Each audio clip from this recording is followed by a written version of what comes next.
From Software's trajectory has been a sight to behold. From a humble business software enterprise to a mainstream developer outselling multi-billion-dollar franchises, rarely are video game developers rewarded so fruitfully for sticking to their guns so tenaciously. The journey, however, has been one fraught with peril. Ultimately, From Software has catapulted to success, but through its history there have been phases of experimentation, lulls, and frenetic periods of development in a gambit to have something stick. For several years, From Software stayed firmly underground. They were known as developers of cult series to some, and the butt of jokes to others, if they were known at all. Of their early efforts, few stand out, like Kingsfield, a dungeon crawler well, excellence probably isn't the right word here.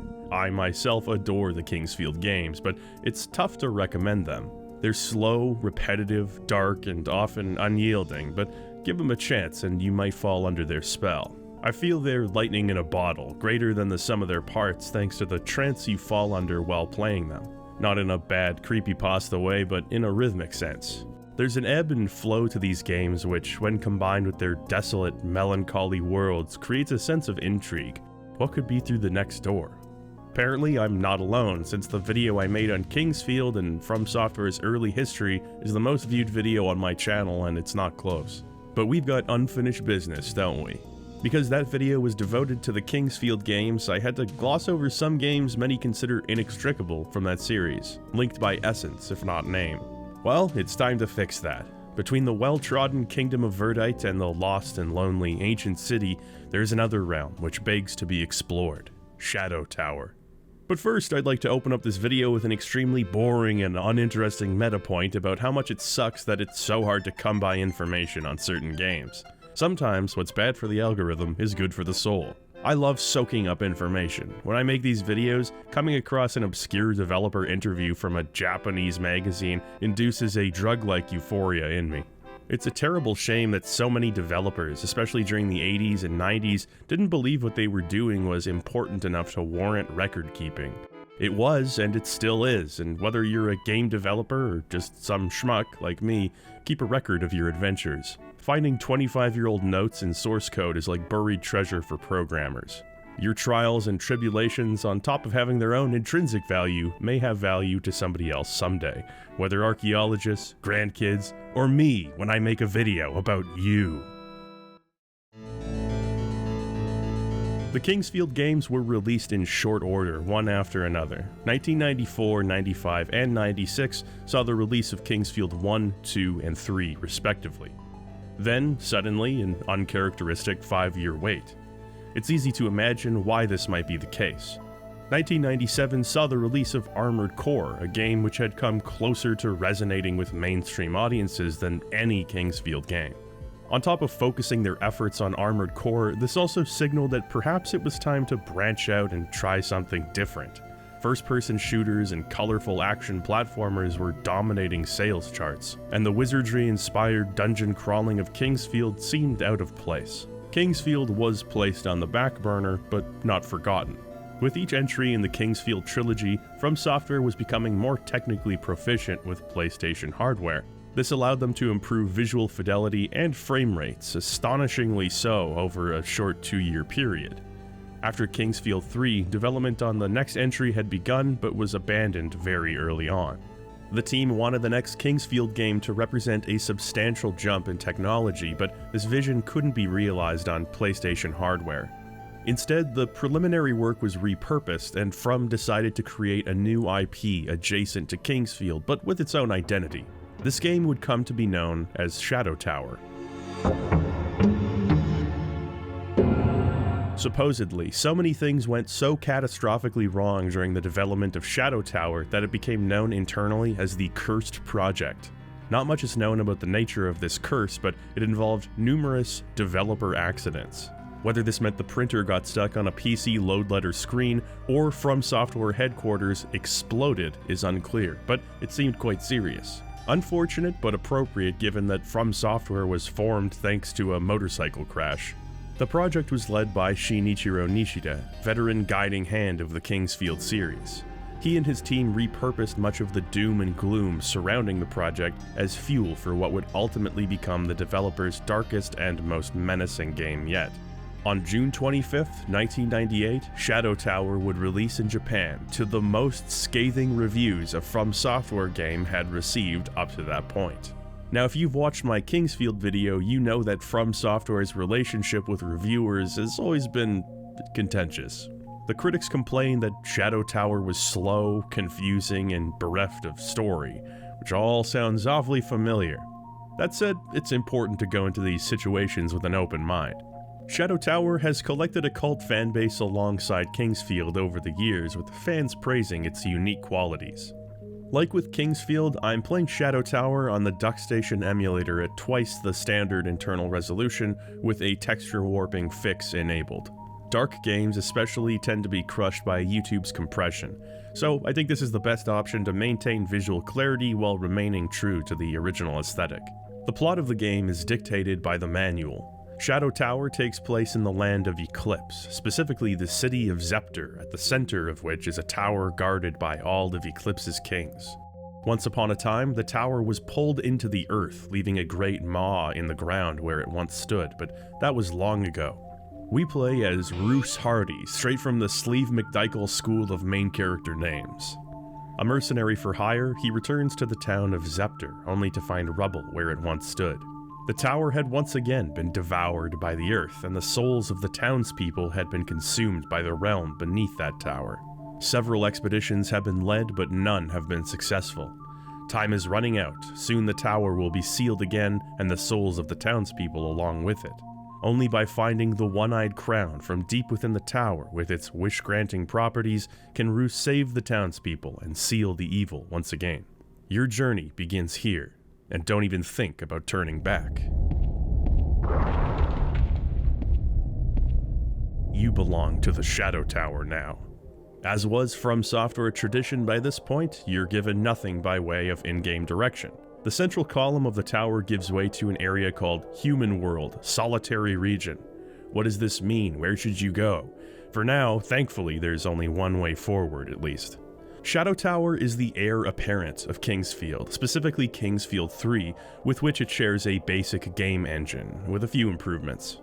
You move forward through the levels slowly, methodically taking on enemies, improving your abilities, and facing ever more difficult challenges along the way. Swinging your weapon is a commitment, a decision that removes your agency for the next second or two, so watching enemies carefully and attacking at the right moment is paramount. For all of its similarities to Kingsfield, there's something eminently different about Shadow Tower. This game is darker, quieter, in mood, yes, but also literally both of those things. The campaign does not feature a soundtrack, aside from a couple of tracks bookending the game during cinematics.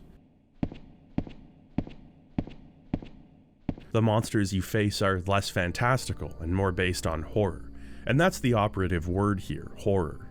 Kingsfield is an eclectic mix of genres, and Shadow Tower takes it one step further by introducing pure, unadulterated horror into the mix. While walking around the opening area, you'll notice the game toying with you. Whispers will assail you seemingly from nowhere, especially when you close the menu.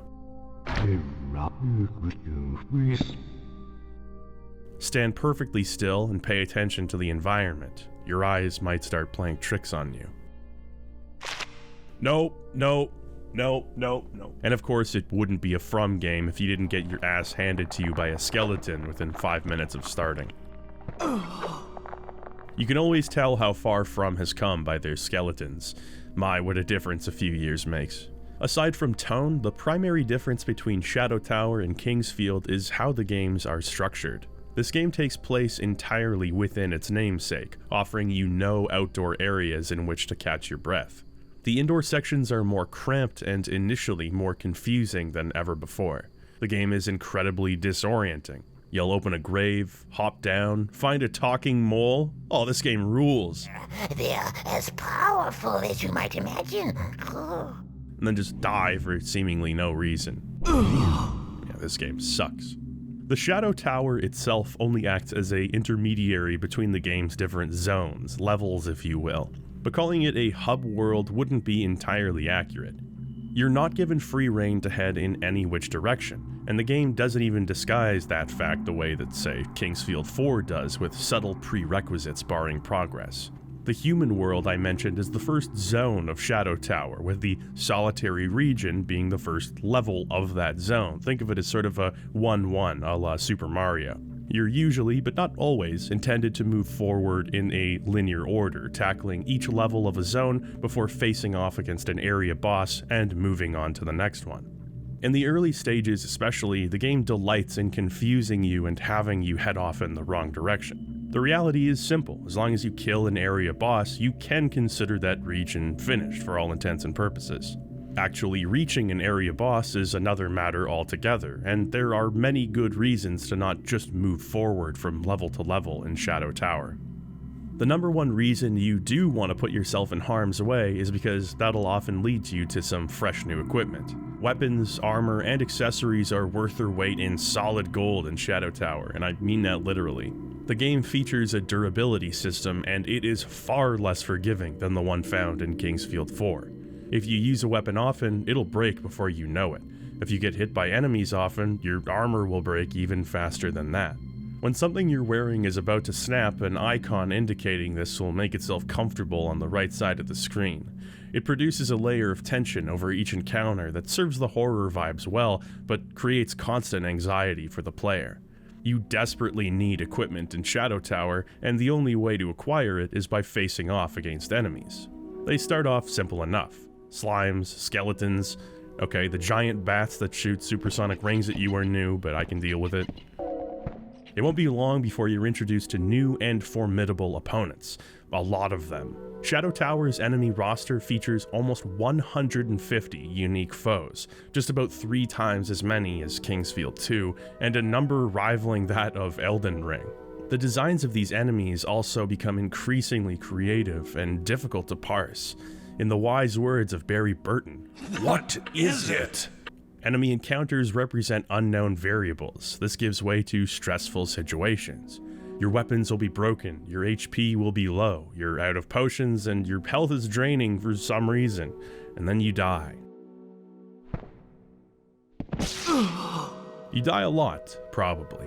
Having played through the entire Kingsfield series, I was up to the challenge, but the novelty of Shadow Tower's enemies definitely threw me for a loop. This is all well and good, but the question is, how do these different factors work together?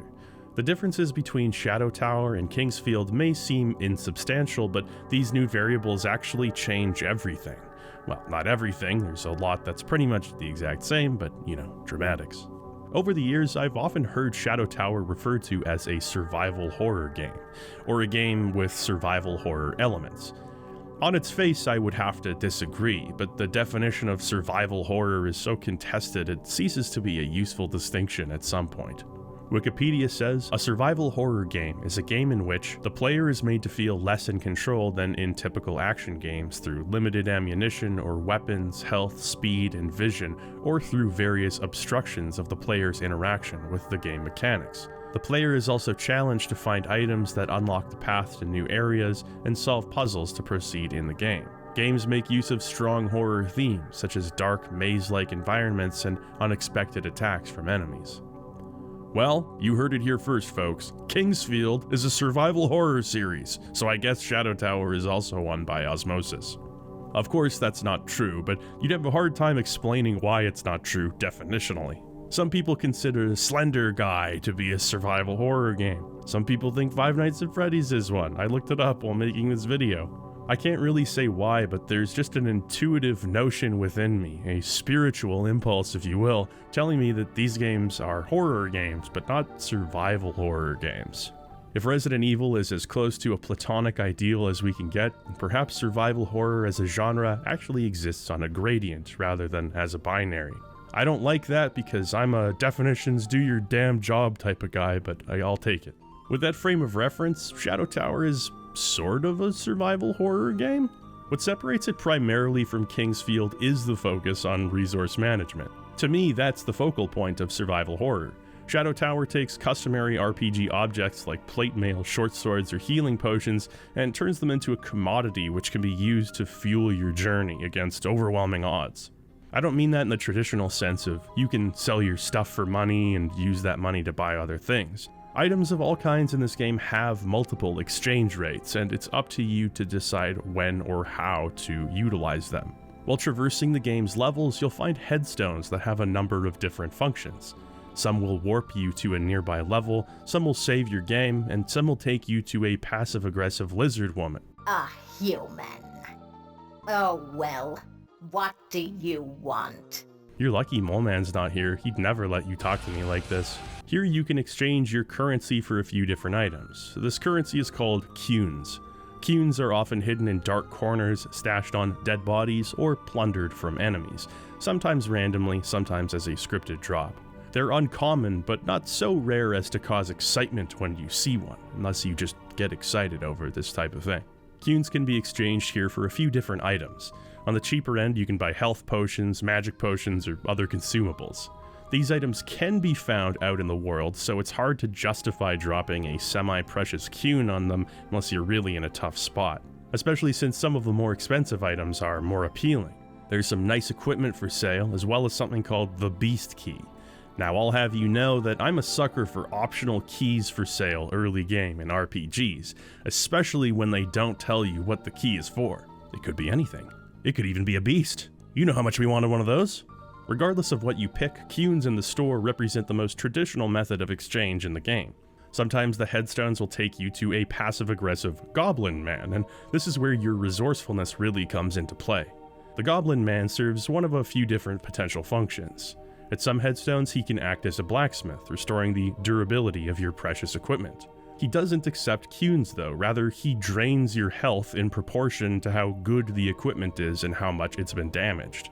This makes your very life essence itself, as well as the healing potions used to restore it, the most critical resource, in the early game at least. If you're lucky, you'll find an awesome weapon early on, but you're racked with guilt for even using it.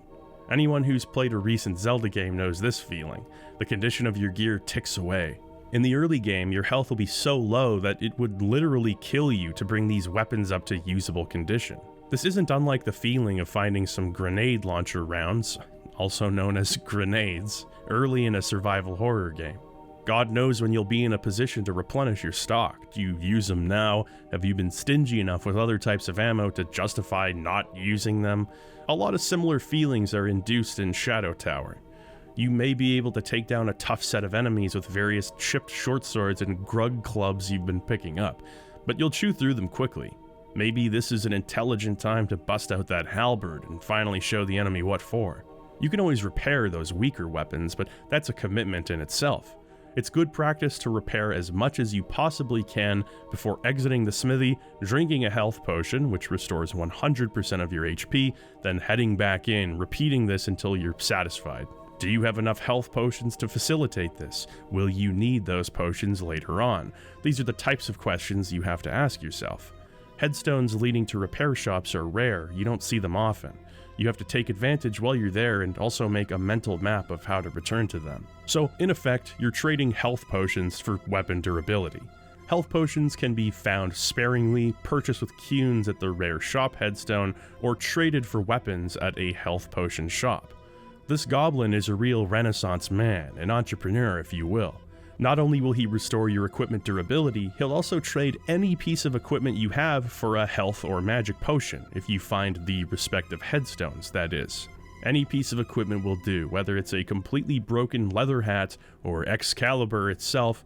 The goblin don't care and he'll top you up. One piece of equipment, one potion. For a game with its own dedicated currency, the barter system comes across as infinitely more important than Cunes. There's a relationship at work here between your resources that all amounts to longevity. What do you need to keep pushing forward? At least that's how the game begins. You may have noticed I'm talking about the early game a lot because that's largely where this resource management applies. The unfortunate downside of having any piece of equipment worth a health potion is that as long as you're thorough, you'll have so many health potions by the end game that you won't even know what to do with them. I found that in most of From's early games, there's an unfortunate issue of balance that they weren't really able to address until Kingsfield 4. What defines the Shadow Tower experience for me is that feeling of dread in the early game where you're just running out of everything. The game is hopelessly dark. You'll hear mysterious noises coming from behind you and forced into situations you're not prepared for. The ebb and flow of empowering the player, then leaving them bereft of resources is really well handled, and I understand why many label Shadow Tower as a survival horror game because of it. On the other hand, if you can persist through this struggle early on, you'll be rewarded with equipment, stat levels, and plenty of consumables to help you. Enemies stop feeling like threats when you have an arsenal of different elemental weapons, spells, and tools to help you brute force encounters. There's a point where Shadow Tower ceases to be a horror RPG and purely becomes an action RPG, and the action of Shadow Tower isn't anything to write home about. That was never From Software's strength in the Kingsfield series, and that continues here. For those unfamiliar with the Kingsfield games, I'll give you a play-by-play of how Shadow Tower's combat typically works. Each new room contains new threats, sometimes individuals, but more often groups of enemies. Some are lumbering, moving, and attacking slowly, but dealing massive damage when they connect with you. Other enemies are nimble, using certain moves to close the distance quickly and striking you without allowing you to return the favor. You angle around enemies, swing your weapon, and wait for your stamina bar to refill. You can swing again immediately, but the more this bar is filled, the stronger your attacks will be, so patience is a virtue. The movement in these games is slow, agonizingly so if you ask contemporary reviewers. I've never seen the slowness as a fault, but an inherent aspect of the combat in these games. It has to be slow because it's built around being slow. Speed and power change the player's relationship to the game world, namely perceiving it as less of a threat. From Software attempted to have Shadow Tower represent a threat from beginning to end. In some ways they succeeded, but in other ways not so much. There are some differences between this and the Kingsfield games in terms of combat. There's certain tricks used by enemies and the levels to change up the typical combat encounters, which we'll talk more about later. Ranged combat often comes in handy when dispatching enemies, but the durability system means you have to be more miserly with your tools than ever before. Bows and crossbows are rare, and while ammo is technically unlimited, each shot decreases the weapon's condition by 1. You either use them sparingly or return to the smithy very often. It's also worth mentioning that there are rare consumables called Dorado's Ashes, which provide marginal condition increases on your currently equipped items. They're best saved for a desperate situation. On top of ranged combat, magic returns in Shadow Tower as well. In the Kingsfield games, you learned magic spells at set points, either by talking to certain characters or finding rare items. In Shadow Tower, magic isn't learned so much as it's borrowed. You find rings in your travels, all of which give you the ability to use at least one new magic spell, but often giving you the option of more. Like bows, the durability of rings is chewed through quickly when you use the spells, and once a ring is broken or unequipped, you can't use its associated spells until it's been repaired. So if you find a spell and you like it, you shouldn't put a ring on it, unless you absolutely require it for the situation at hand. Your rings will almost certainly break before you run out of MP, making that resource feel kind of redundant. What's interesting about rings and any type of equipment really is that you'll often find duplicates of items with subtle differences. Maybe you'll find a second broadsword and think, gee, 2 broadswords? You know, sometimes this crazy workaday world rewards you for doing your darndest. You excitedly equip the second broadsword, and your health starts draining inexplicably. If you listen closely, you can hear Shinichiro Nishida laughing at you. Some items have auxiliary effects, some are good, some are not. The only way to know for certain what effects your items have is by cycling through the equipment menu where detailed descriptions are given. It's a bit of a pain because accessing the menu itself forces you to sit through a loading screen. It's not a long one, but these things add up over time. Some items are actually given adjectives to help you understand what the differences are, such as keen, fortune, or guardian. Does that help you understand? It feels somewhat Diablo-inspired, and in principle I think that's cool. I like the idea of a semi-randomly generated loot table changing up subsequent playthroughs a bit, but it doesn't really work like that. Enemies have only a small number of random items they can drop, but in large part drops and finds are purely scripted. It's a neat idea that doesn't really add much to the experience, and at worst it's kind of annoying having to constantly wade through the equipment window to see if your cool new boots are literally killing you. A major difference between Shadow Tower and Kingsfield combat is that you can use a shield now. You could always equip shields in the other games, but they would just provide passive defense buffs. This is the first time you can actually raise a shield in anticipation of damage, and it's a cool feature. It's a relatively simple change, but it really helps enhance the strategy of combat. Once you get the hang of things, it's usually easier to maneuver around an enemy with your shield down, but it's nice to have the option when your back is against the wall. Shields help you mitigate damage from traps, and they make an effective bulwark to hide behind when you're scared because you just heard a spooky noise while playing the game alone at night and you're a huge baby. There's a trade-off when using certain weapons though, as two-handed greatswords or halberds force you to unequip the shield. As great as it is to interrupt enemy attacks, they can also do the same to you with your blows glancing off of them. This makes timing an even more crucial factor. Like Kingsfield 4, Shadow Tower also features an equipment load system, putting you at a supreme disadvantage if you pass the upper limit. Between that and the durability, much of Shadow Tower feels like a prototype for Kingsfield 4's systems, which would go on to become ubiquitous in Souls games. A minor but interesting addition is the ability to set yourself up with weapon loadouts. You can have 2 weapons and 2 offhand items accessible in-game, swapping between them by holding X and hitting the attack or defend button. I found this useful very occasionally, mostly to give me quick access to my bow as opposed to having to go into the menu. The problem is that both loadouts stack up your equipment load. This isn't a problem in the late game, as you'll have higher stats giving you greater capacity, but for most of the game, the added burden simply is not worth it. Speaking of stats, Shadow Tower does feature a progression system, but it's not entirely straightforward. For one thing, you'll naturally gain stat levels over the course of the game.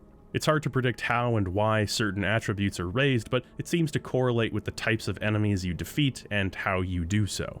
Strength raises your hit points, speed affects how quickly you can move, etc. Then there are some like Purity, Melting, and Soul that you'll have to consult the manual to understand, mostly magic attributes. You'll occasionally find rare items called Soul Pods, which allow you to distribute points into the stat of your choice. The real Shadow Tower meta, in my experience, is just dumping these points into strength, as having more HP is just universally the best thing. There are also stats like slashing, smashing, and piercing, which sounds like the craziest tech death metal album. These stats represent different damage types. Certain damage types are more effective against particular enemies. For example, you'll find a Morning Star moments before facing off against spiders for the first time, introducing you to the idea of swapping out those weapons situationally. Some weapons are very clearly ineffective against certain enemies, and the same goes for certain magic types as well. Overall, Shadow Tower's combat is serviceable. It's harder for me to say, being a victim of warped expectations. I played so many of these games that I no longer really have an objective outsider's perspective on them, but at least I can say the combat is as good as any Kingsfield game I've played. That's not a tremendous compliment, I'm sure. It's less about quick thinking and more about planning and reacting accordingly. It does have an edge in certain areas, particularly feedback. In early Kingsfield games, you spend a lot of time guessing whether or not you've hit an enemy. In Shadow Tower, enemies will flash when you make contact with them, and the damage numbers showing up in the corner also offer reassurance. You always know when something's working or when it's time to change your damage type. In spite of that, the combat here is not particularly kinetic, and it rarely pushes you to your limit, which is probably a good thing because the controls aren't the most responsive. There is limited button remapping in-game, and of course, if you're playing on an emulator, you can change basic functionality. But some things are just ingrained in Shadow Tower, like the turning, which feels like piloting a loader droid.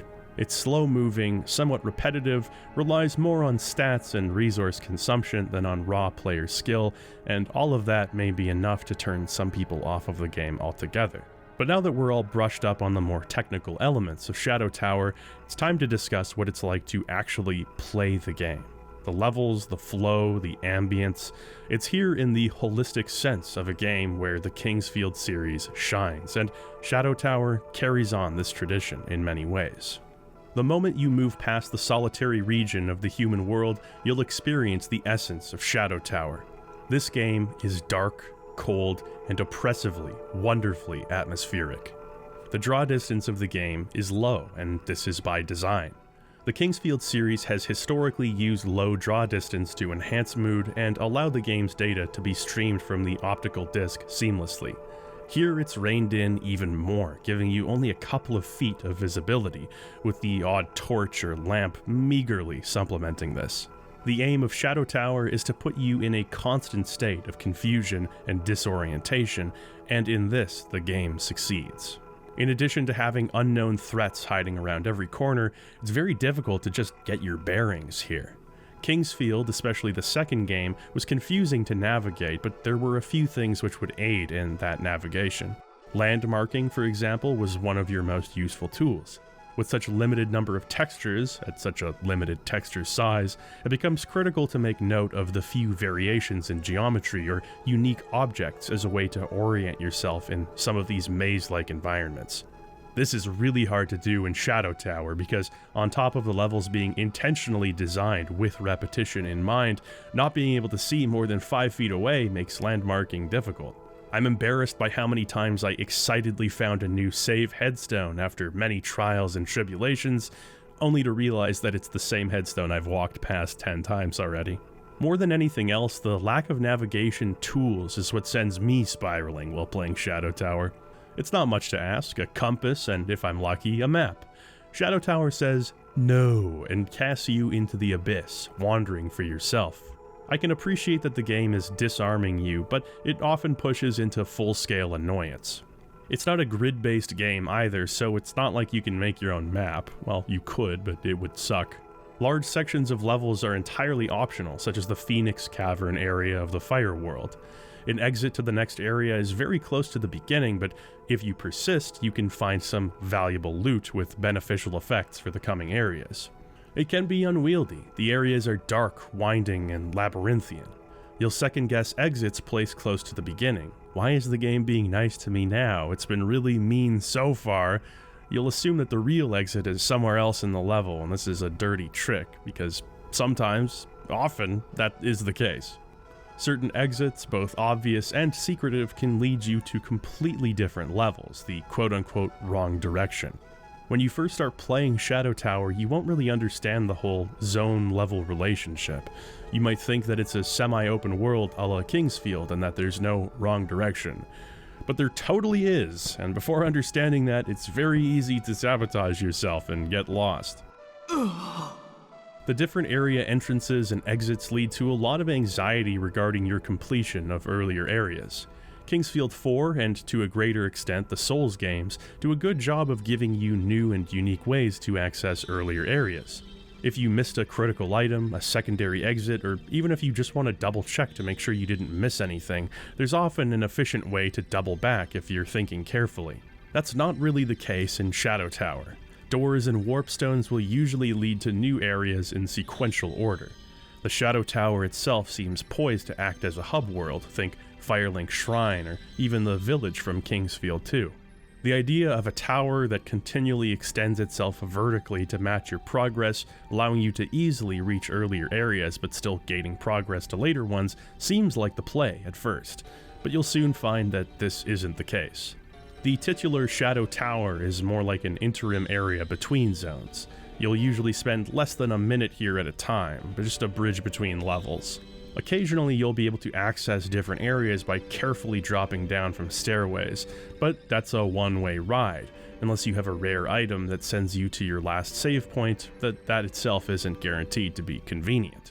Now, don't get me wrong, I'm not saying the game should be convenient to play, but navigation here is often a grueling exercise in a manner that doesn't serve the game's difficulty. You'll have to memorize where teleporters are and where they'll send you. Finding them in relation to where you are sometimes feels impossible without a compass or a map, especially when your surroundings are all just cave or like brick cave. You're gonna get turned around repeatedly. You'll assume you've been somewhere you haven't, and vice versa. The game is not opposed to rewarding your efforts. After an area boss has been defeated, the darkness of the levels will be lifted completely, which is both a utilitarian reward and just a big sigh of relief. In a stressful situation, these brief moments of respite and feelings of control over your environment are necessary boo-boo keys to be dangled in front of the player. Without this, the game would simply crush your spirit, which may be appealing to some, but isn't necessarily good design. In matters of navigation, Kingsfield nails what Shadow Tower doesn't. The former series gave you a challenging but comprehensible way to navigate their worlds, implementations of fast travel that, on top of being extraordinarily clever, are also necessary. I would argue that they're just as, if not more, necessary here in Shadow Tower, but it's here where they're conspicuously absent. The tower itself could have acted as a perfect liaison between levels, but instead, it's a grim reminder of the long, dark journey you'll need to take if you want to fix your fucking gloves. Despite the annoyance, exploring Shadow Tower is absolutely enthralling. This is unquestionably the most hellish representation of a game world that From Software has ever made. There are 7 layers to Shadow Tower's world. Some are tied to more traditional level themes such as Fire World or Water World, but others such as Illusion World or Monster World are more abstractly represented. The world of the game itself was inspired by a combination of traditional Western fantasy and the darker fantasy stories that were popular in Japan at the time. Can you guess which one they meant? Like so many facets of early From games, this would act as a precursor to the themes that would define the Souls series later on. On top of the crushing darkness and hopeless sense of confusion, the world design itself really sets Shadow Tower apart from other dungeon crawlers. There's a stronger focus here on verticality, with most pitfalls leading to lower levels rather than death, though there's no guarantee that the former is preferable. In a traditional horror game, there are few things scarier than a long, dark corridor. In a corridor, you abdicate control over the events that may unfold. Oh, Jesus. One way forward, no room to maneuver. You are at the mercy of the developer's plans. Still a free agent, technically, but with no choice but to submit to the haunted house before you. It's interesting then that Shadow Tower places emphasis on the terror of open environments. Whether you're in a hallway or a parlor, the room will be blanketed in darkness all the same. Without the aid of a compass, it's all too easy to get turned around, and most terrifyingly of all, you're trapped in a room with unknown threats. This is the first time in a From Software game where I find myself yearning for cramped, claustrophobic environments. At least there, your threats can only be in a handful of different directions. Through a combination of its different presentational elements, Shadow Tower triggers an innate agoraphobia. The game's complete lack of music has been the subject of scrutiny over the years. The fact is, it's not the project of budget cuts, deadlines, or laziness. It was an intentional decision on the part of the developers. Several tracks had already been composed for Shadow Tower by the time the devs made this decision, which would be repurposed as the soundtrack for a future From Software game, Evergrace. If you listen to some tracks from that game alongside the few tracks that made it into Shadow Tower, it makes perfect sense. There's a through line with composer Kota Hoshino's instrument choices and unorthodox compositions, like the last vestiges of an ancient ritualistic cult. The silence of Shadow Tower does work on a few different levels. For one thing, it adds tension. A lot of tension. When you hear noises, you can guarantee they're diegetic, meaning they're coming from things moving in-game.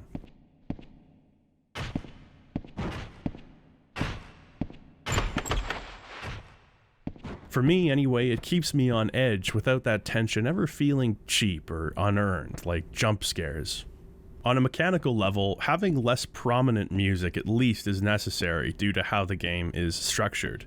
In Kingsfield, most areas were visible. You moved forward through the levels with occasional branches into side rooms or alternative passageways. But aside from traps, the enemies were plainly visible and you could react accordingly. That's no longer the case here. Rooms are large and visibility is low, so in order to categorize what's in the room with you, you'll have to listen closely to cues from the game's directional audio, which is well utilized.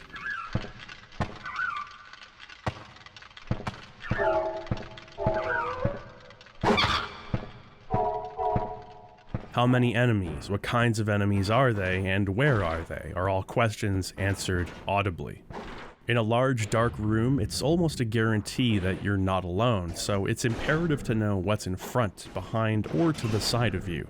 Sounds themselves, therefore, become a much greater component of Shadow Tower's gameplay and atmosphere than Kingsfield. I found myself jumping at the sound of doors opening. Doors that I myself was opening. To me, Kingsfield 4 is still the king of delivering atmosphere, and that's largely because of its soundtrack. I was replaying parts of the Kingsfield games while making this review, and it really struck me just how critical the music is in delivering the Kingsfield experience. The fourth game in particular has such eccentric music, yet so haunting, that provides an excellent backbone for the game's ambience. Without music at all, it feels like something is lost in Shadow Tower, and I don't think that trade-off is worth it. It's clear that the game is going for a more realistic sonic environment, and I respect the ambition, or lack thereof I guess, depending on how you look at it, but it just doesn't work for me. Musical aid is really critical not just in setting mood, but giving your brain something to grab onto as you wander down the same hallways for hours on end. Now, Evergrace's soundtrack is a bit too bumpin' to work for Shadow Tower.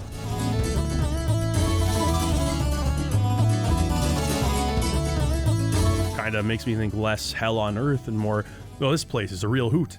Dark ambience would have been appropriate, or at the very least a sparing use of music at critical points in the game, a la later From games.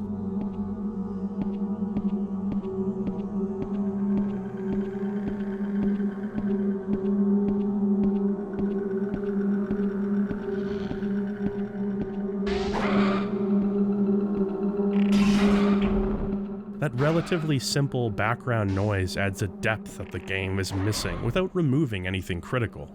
This literal void could be filled with good ambient sound, but the use of ambient sound design in Shadow Tower is minimal at best. Here I am in the first area of the Fire World, a factory-type setting with a molten river moving down the middle of the level.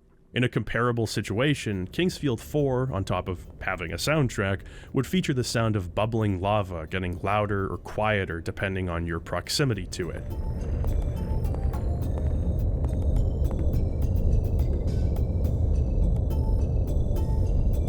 It's something subtle enough that you may not even think of it while it's there, but you most certainly notice when it's gone. What would you expect in a lava-filled factory? Bubbling, liquid moving, maybe machinery or steam faintly in the background to provide some scale and distance. Here's that area in Shadow Tower.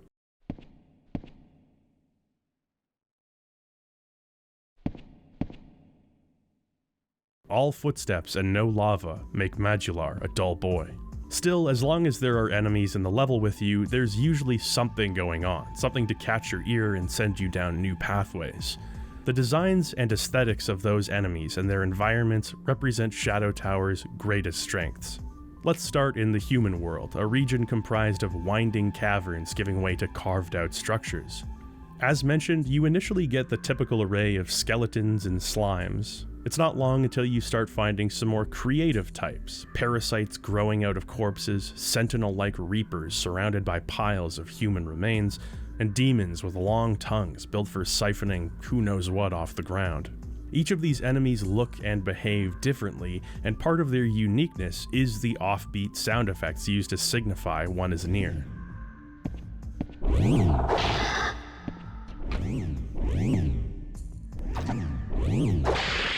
A lot of these sounds aren't something I typically associate with the design, but that mismatch actually works for me. It creates an uncanny feeling.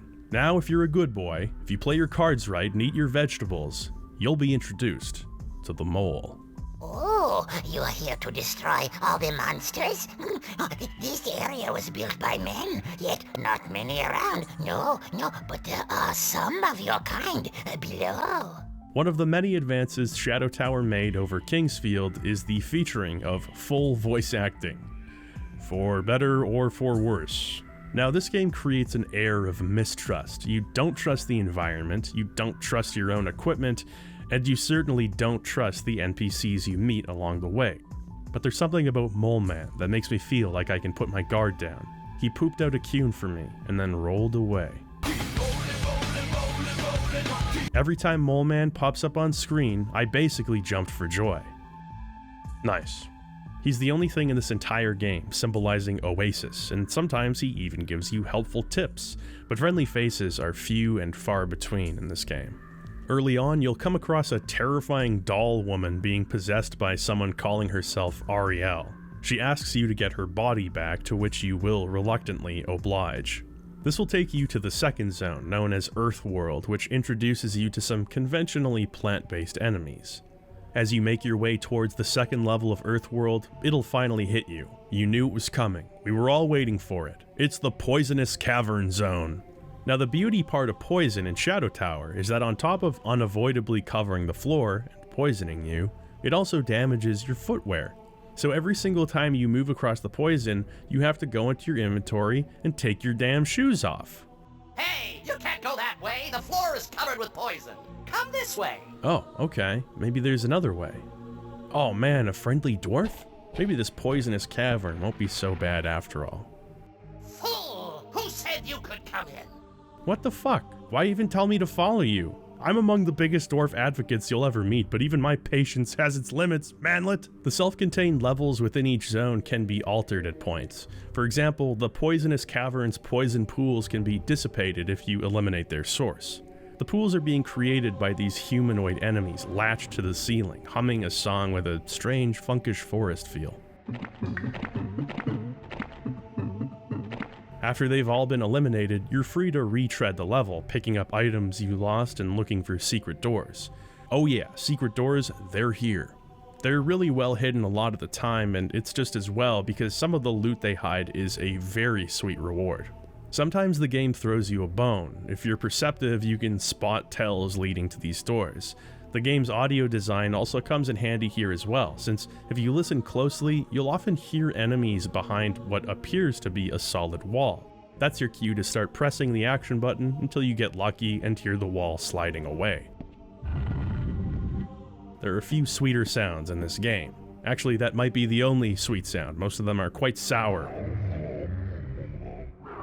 I have never wanted to open a door less than this one right now. Eventually, you'll come across a mini-boss of sorts, Durian, that twerp from earlier. I meant no ill will. Please help me. No, you don't, you little bastard. Don't mess with Roos. He'll very slowly chase you and hit you until you die. After defeating him, you'll unlock a coffin encased in crystal. This contains Ariel's body, which is now joined with her soul. She doesn't seem particularly enthused about a mortal kicking around the tower, but she seems like the type who'd outright tell you if she meant you harm. I'm sure our bond will last throughout the entire Shadow Tower series. Further into the depths of Earthworld, we reach the abandoned mines.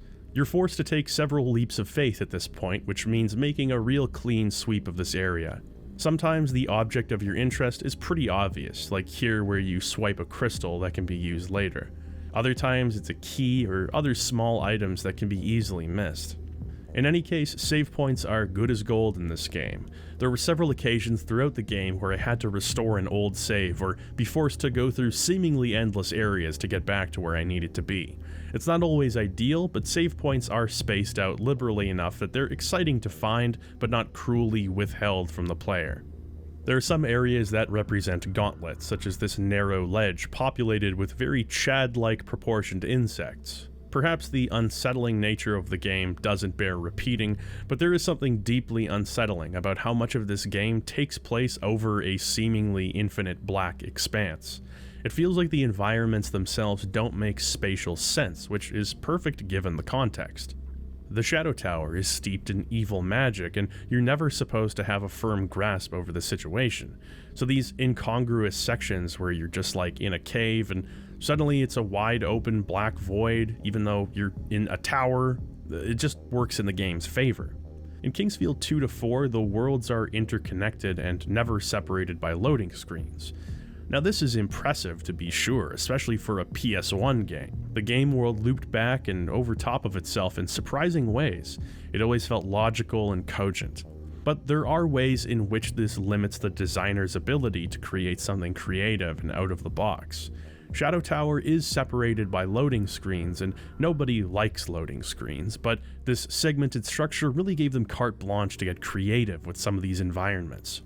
Not only that, but the thematic elements tying the levels together is such a natural fit for this style of game. It feels like you're traveling ever deeper into this chasm, and just when you have a handle on the surrounding environment, you're taken out of your element and placed in a new domain. It's also just fun to see how different areas contrast with each other. It's something you don't see as often in Kingsfield. Reaching the end of the Earthworld results in the first boss, Apollos. Defeating him, and the bosses in general, is usually a matter of following strategies you'd use with standard enemies, but just adjusting for a longer fight. The bosses aren't good, in case that's not obvious, but they're a notable step up over, say, Kingsfield 2's boss fights, which actively hurt that game. Bosses here are more intended as brief deviations into lore and characters. Apollos is a self-proclaimed knight of King Edward, someone we know very little about. The manual doesn't mention him, but there are obscure cave writings you can find in reference to King Edward. It makes you feel like something greater is going on that you don't fully grasp. Apollos was betrayed and corrupted by the darkness, turning into this monstrosity. But he bears you no ill will, and his death places you closer to finding the crown and saving the townspeople. The next area is Fireworld, and it's here where the game truly starts flexing the variety in its enemy designs. Most of the enemies featured in this zone are entirely inorganic, automatons, sentries, all in all some of the toughest and most obnoxious enemies in the game. Shadow Tower released the same year as Zelda Ocarina of Time, and both games' fire dungeons give me similar vibes. Heavy stone archways, blazing hot corridors filled with traps, and more mechanically advanced than any previous area. It differentiates itself substantially from Earthworld and really makes you excited to see how all of the other areas will play out. There's a dragon here called Abraxas blocking your passage. Once again, you're required to team up with Mole Man, who unlocks a door for you, allowing you to stop the flow of lava, which effectively kills the dragon. His aerial guards, these skulls that spit fire, still remain though, and highlight the fact that aerial enemies just suck in these games. You turn so slowly, the hitboxes aren't tight enough, and your ranged options are not up to the task. By the time you've strung your bow, the skull is already halfway across the level, laughing at your misery. At the end of Fireworld, you face off against the Ebony Knight. It is my pleasure to cross swords with other warriors. Let us do battle. Wait a minute, I recognize that voice actor. A mysterious darkness conquered the island of Marinette. Let me quickly dispel with your wildest dreams and inform you that this guy does not make an appearance in Shadow Tower. Brightly does the fire of light burn within your heart, Austin Lyle Forrester. Something about his delivery just doesn't gel with the downcast vibe of the game, I'm not sure why. Next up is Waterworld, which isn't nearly as fun as you might think because, as the name Waterworld implies, it's full of box office poison. The water in question is not wholesome and refreshing, it's actually acid, and on top of damaging you, it chews through your equipment faster than you can say, "How do I get back to that blacksmith that was like 7 levels ago?"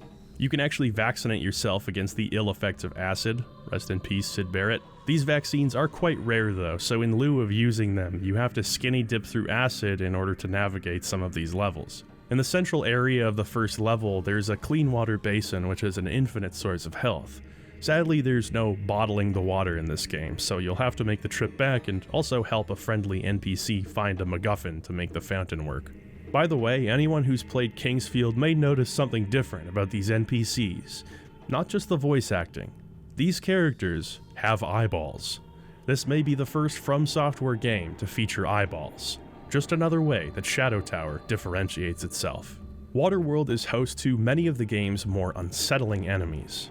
There's something about human features applied to vague forms that will always be deeply unsettling to me. This is especially true in the context of low-fidelity graphics.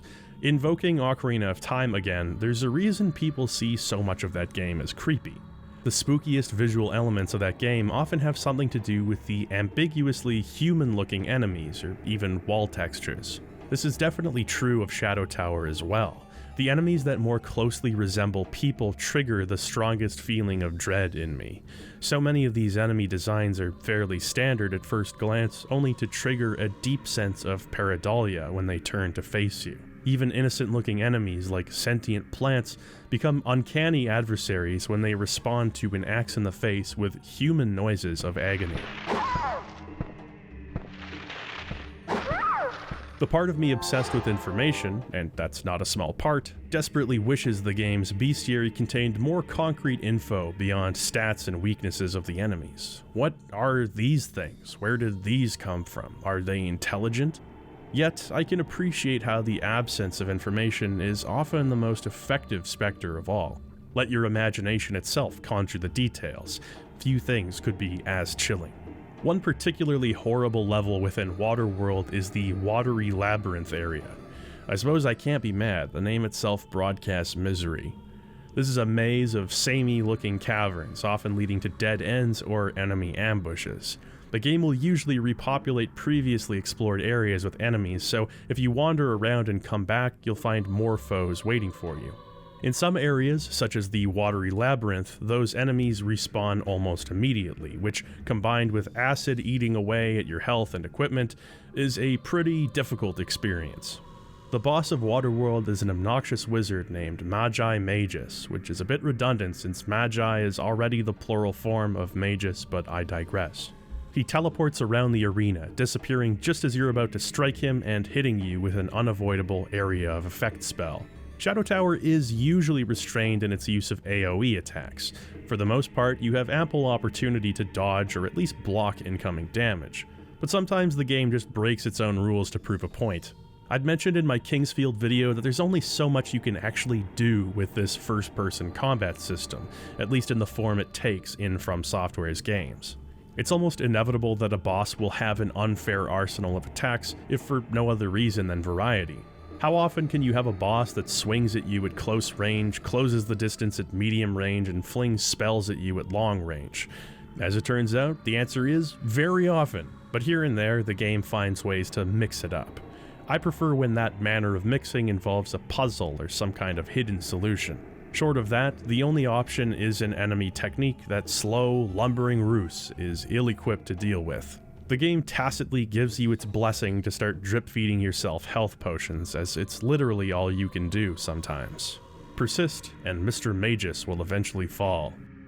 Worthless fool, you could never become king. Bold words from a bracelet. Following Waterworld is Illusion World, which sounds rife with potential and horrible danger. The mind boggles at the potential environments and enemies you'll be faced with in Illusion World. Well, to start with, there are some interesting ideas in this opening area, the Gloomy Domain. These things just creep me out, and the fact that they don't attack you unprovoked makes me feel more uneasy than if they just started attacking you.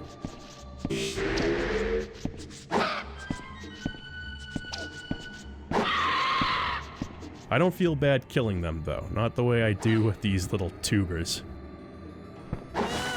I'm sorry, Spud, I had to do it to you. While walking around these areas, you'll hear a menacing little tune and watch as your health begins to drain rapidly. While running away from the noise solves the problem, investigating a nearby hole in the wall reveals an imp playing music, damaging your character in the process. On the odd occasion, you'll get enemies like this that make full use of the surrounding environment and require you to engage them in a different way than usual. In the same area, you'll find a treasure room. Looks like we're finally catching a break. Wait a minute. This is Shadow Tower. Investigating the dark corners of that room's ceiling, you'll find moth-like enemies that spring an acid trap on you when you least expect it, melting your equipment in the process. Sounds familiar.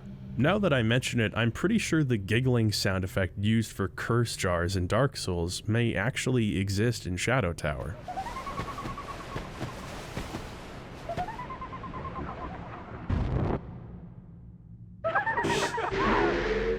Anyway, I really like enemy encounters like this. They catch you off guard and force you to use your senses preemptively rather than as a reaction.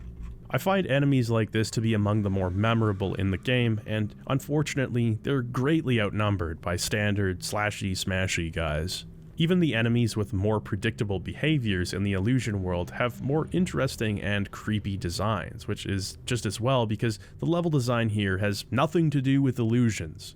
I was expecting a funhouse full of tricks and traps. Instead, it's just regular hallways. Well, there are a few traps, but man, if you get caught off guard by this one, it's time to hang up your hat. Throughout all of this mayhem, the closest blacksmith is back through several areas in the Watery Labyrinth, where you have to navigate back to the beginning of the area, and there's a very slim chance you won't have to do this at least once. It can't be unintentional. Someone decided to place hard-to-see moths that destroy your equipment in an area where you have to wander through an equipment-destroying acid-filled labyrinth in order to repair your equipment. There's difficult and there's malicious. Nowhere is this more exemplified than in the area following Illusion World, Monster World. Monster World itself isn't so bad. It's the realm of the demon Necron, the nightmare world of Belial. This is the realm of the demon, Necron, the nightmare world of Belial. See? The area aesthetically resembles an ornate palace or an old grand house, which is pretty cool. It suits Shadow Tower's vibe to a T. There's something about a more familiar environment in this situation that adds to the creepy factor. There's a bunch of headless monkeys and xenomorphs wandering around, and the game is trying to force me into mentioning Dark Souls again when I just did that like a minute ago. Everything is going to plan when I arrive in the second level of the area, which is conspicuously absent of enemies. I can hear faint groaning, which puts me on edge, but I don't see anybody. However, that doesn't mean they don't see me. The invisible enemy is a bridge too far. I can no longer abide. There is a way around this conundrum. In the False Eye area of Monster World, there's a hidden door. Thanks to my propensity to check every wall in a square room, and they're all square rooms, I managed to stumble across this hidden door. There are some enemies that drop some cunes, as well as a couple of soul pods to level your stats up. Not a bad haul. I leave the room and move on. Remember when I mentioned earlier that enemies will sometimes spawn into previously visited rooms while you're away? As it turns out, if you kill every enemy on this floor, leave the area and come back, then enter the room again, there will be a big headless monkey. Upon death, it drops an item called the Young Dragon Gem. Using this item on the pedestal in the second area of Monster World will nullify the enemy invisibility and allow you to progress. Kind of creepy to know these floating keycaps were watching you the whole time. Now, I don't think it's unreasonable to imagine a situation in which your progress is halted, forcing you to head back and look for an item.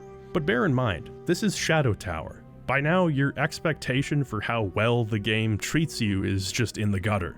There's no reason to assume the invisible enemies aren't just the game making your life miserable. This is the area that finally allows you to use the beast key you've been schlepping around for the last 20 hours, leading to a reward of 3 cunes, which is 30% of the beast key's purchase price, expecting you to head inside of a secret room in a separate area that you very well could have already checked is a little beyond the pale. Certain level-altering mechanics like killing the puking ceiling enemies to rid the floor of poison make sense because they're intuitive. You can identify the problem, trace it to its source, and deal with it. This one is a little more outrageous. Making it to the end of Monster World, you face off against Necron. No, this is a different Necron. I guess they were just really fond of the name. There are brief hints of lore, either delivered by NPCs or found in writings, but nothing really substantial. That's partly because this is such a quiet, understated game that shows rather than tells, if you will. And it's partly because it's simply not popular enough to warrant a lore community. I don't hate this though, you do feel sort of special partaking in something that not a lot of people have experienced. Anyway, unless you're trapped in the room with invisible enemies, Necron is pretty easy to deal with. There's a rhythm of using magic to interrupt an enemy's attack and then moving in for a melee swipe while they're still reeling from magic. If for no other reason, this strategy makes it crucial to keep your rings in good condition. It's basically foolproof, but it's on a timer depending on how long your rings will last. At last, we enter Death World. Not the Hall of Death again. The only way out of here is death. There are a few gimmicks in Death World that make the affair more difficult. For one thing, light sources no longer work. You're trapped in darkness with no recourse. In a particular area, you'll also have your magic sealed and be unable to use it, unless you have a rare item which temporarily abates this effect. There's a skeleton here that you'll find quite unkillable, forcing you to trek through the level until you find the source of its power, a giant organ on the wall. These final few areas introduce some level of choice in the loot you'll find, although it's mostly a matter of luck. There are a limited number of keys that fit associated locks, meaning you can only open a few chests or panels with them, not every single one. The enemies in Death World should hypothetically represent the greatest threat you've faced so far, especially with your magic sealed, but herein lies the problem that I outlined earlier. By the end of the game, you can wield any weapon, wear any armor, and crush almost any enemy without much effort at all. Your equipment load is so high, you're totally unrestricted in which of the various excellent pieces of armor and weapons you have. I recognize that it's fun and exciting to go from a weak, short sword wielding whelp to a demigod, yet there's still a balance required to have you earn those highs, and that balance is missing from the endgame. The game no longer has that intimidation factor because the enemies themselves don't pose much of a threat, and the excitement of finding loot is diminished because you have a mountain of it already. It ultimately sort of shares this problem with Kingsfield, where the only way to present endgame challenge is to have you face off against enemies with seemingly unavoidable attacks or magic that kills you in one hit. In those cases, you're almost required to resort to cheap tactics, like plinking away at tougher enemies with a crossbow while their AI is unable to compensate. It's nice that the game gives you these tools, but for a game comprised of so much combat, the encounters themselves beg for greater depth and variation. At the end of Deathworld, you face off against Hollow Mage. He really isn't expecting you to show up with a ranged weapon and doesn't know how to deal with it. After defeating him, he tells you to go and meet the king, and meet the king we shall. Provided you've dispatched all 6 of the main bosses, and if somehow you missed an earlier one, God help you as you spend hours stumbling back through the tower, then the door to the void will open up and you'll have access to the final boss. The first few phases of this boss fight are probably the best one-on-one encounter that From had designed yet. The enemy, Balron, is able to compensate for your usual strategies pretty capably without having things feel cheap.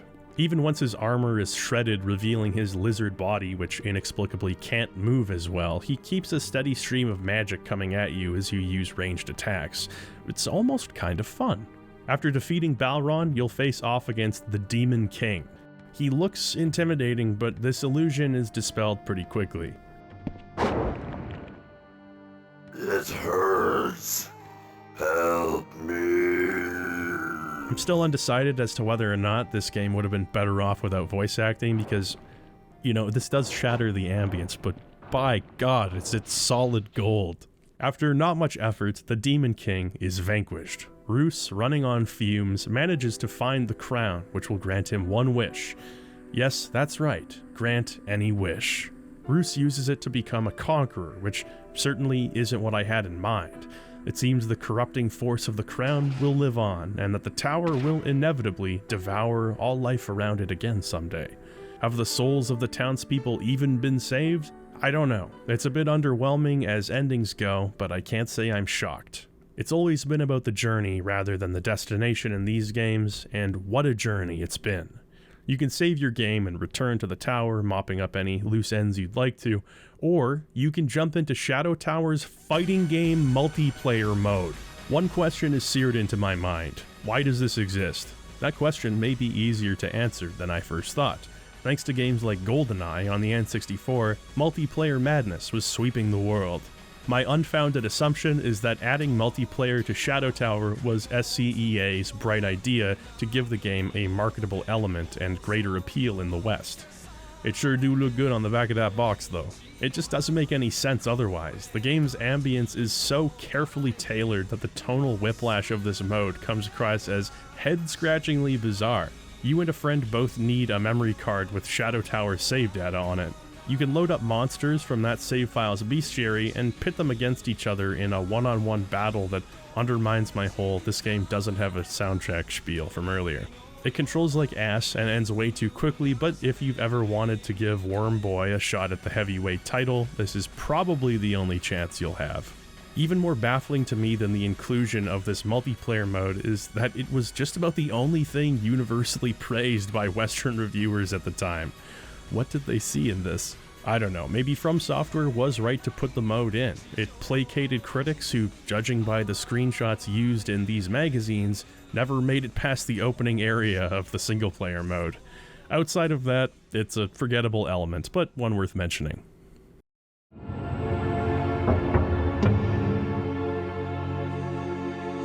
There are a lot of visual moments that stuck in my head long after Shadow Tower ended. A knight hoisting a boulder above his head like Atlas, stumbling across the possessed doll alone in the center of a dark room, or the mole man rolling away, although that one sticks with me for different reasons.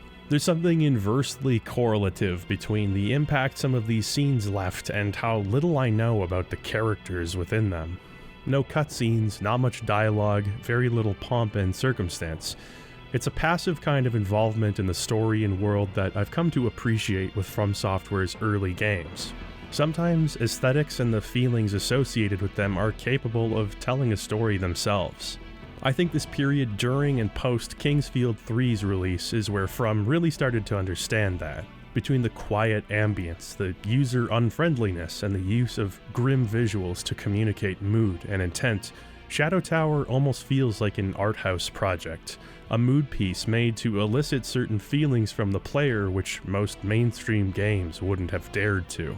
In that sense, the terrible review scores were almost inevitable. 1998 was a titanic year in video games, with releases of high-profile entries in beloved series and new genre-defining IPs alike.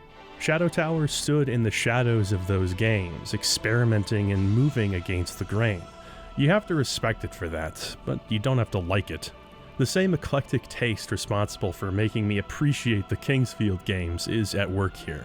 There's a bounty to be found in Shadow Tower if you can tolerate or even learn to love its eccentricities. I'm of several different minds on the game.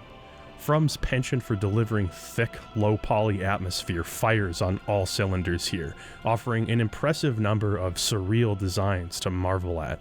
Being driven by the spirit of a Pokemon trainer, I had to catch them all. Who's that Pokemon?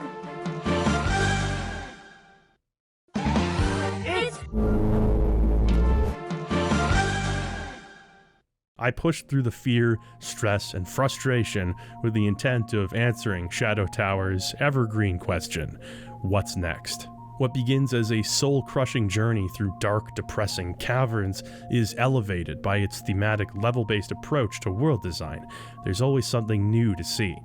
Unfortunately, there's rarely anything new to do.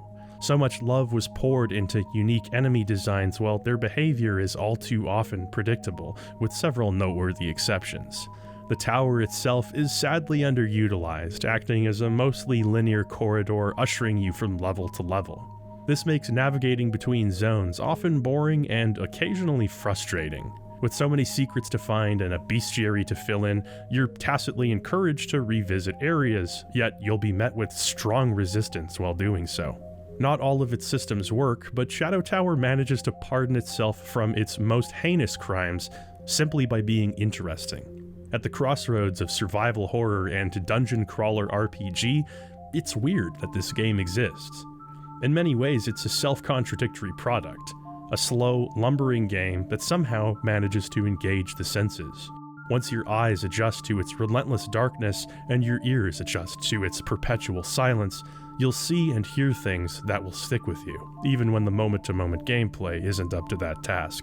As was the case with Kingsfield, I'm reticent to recommend this game to just anybody, but there are those of you who will appreciate its hypnotic rhythm, and by now I think you'll know whether or not that includes you.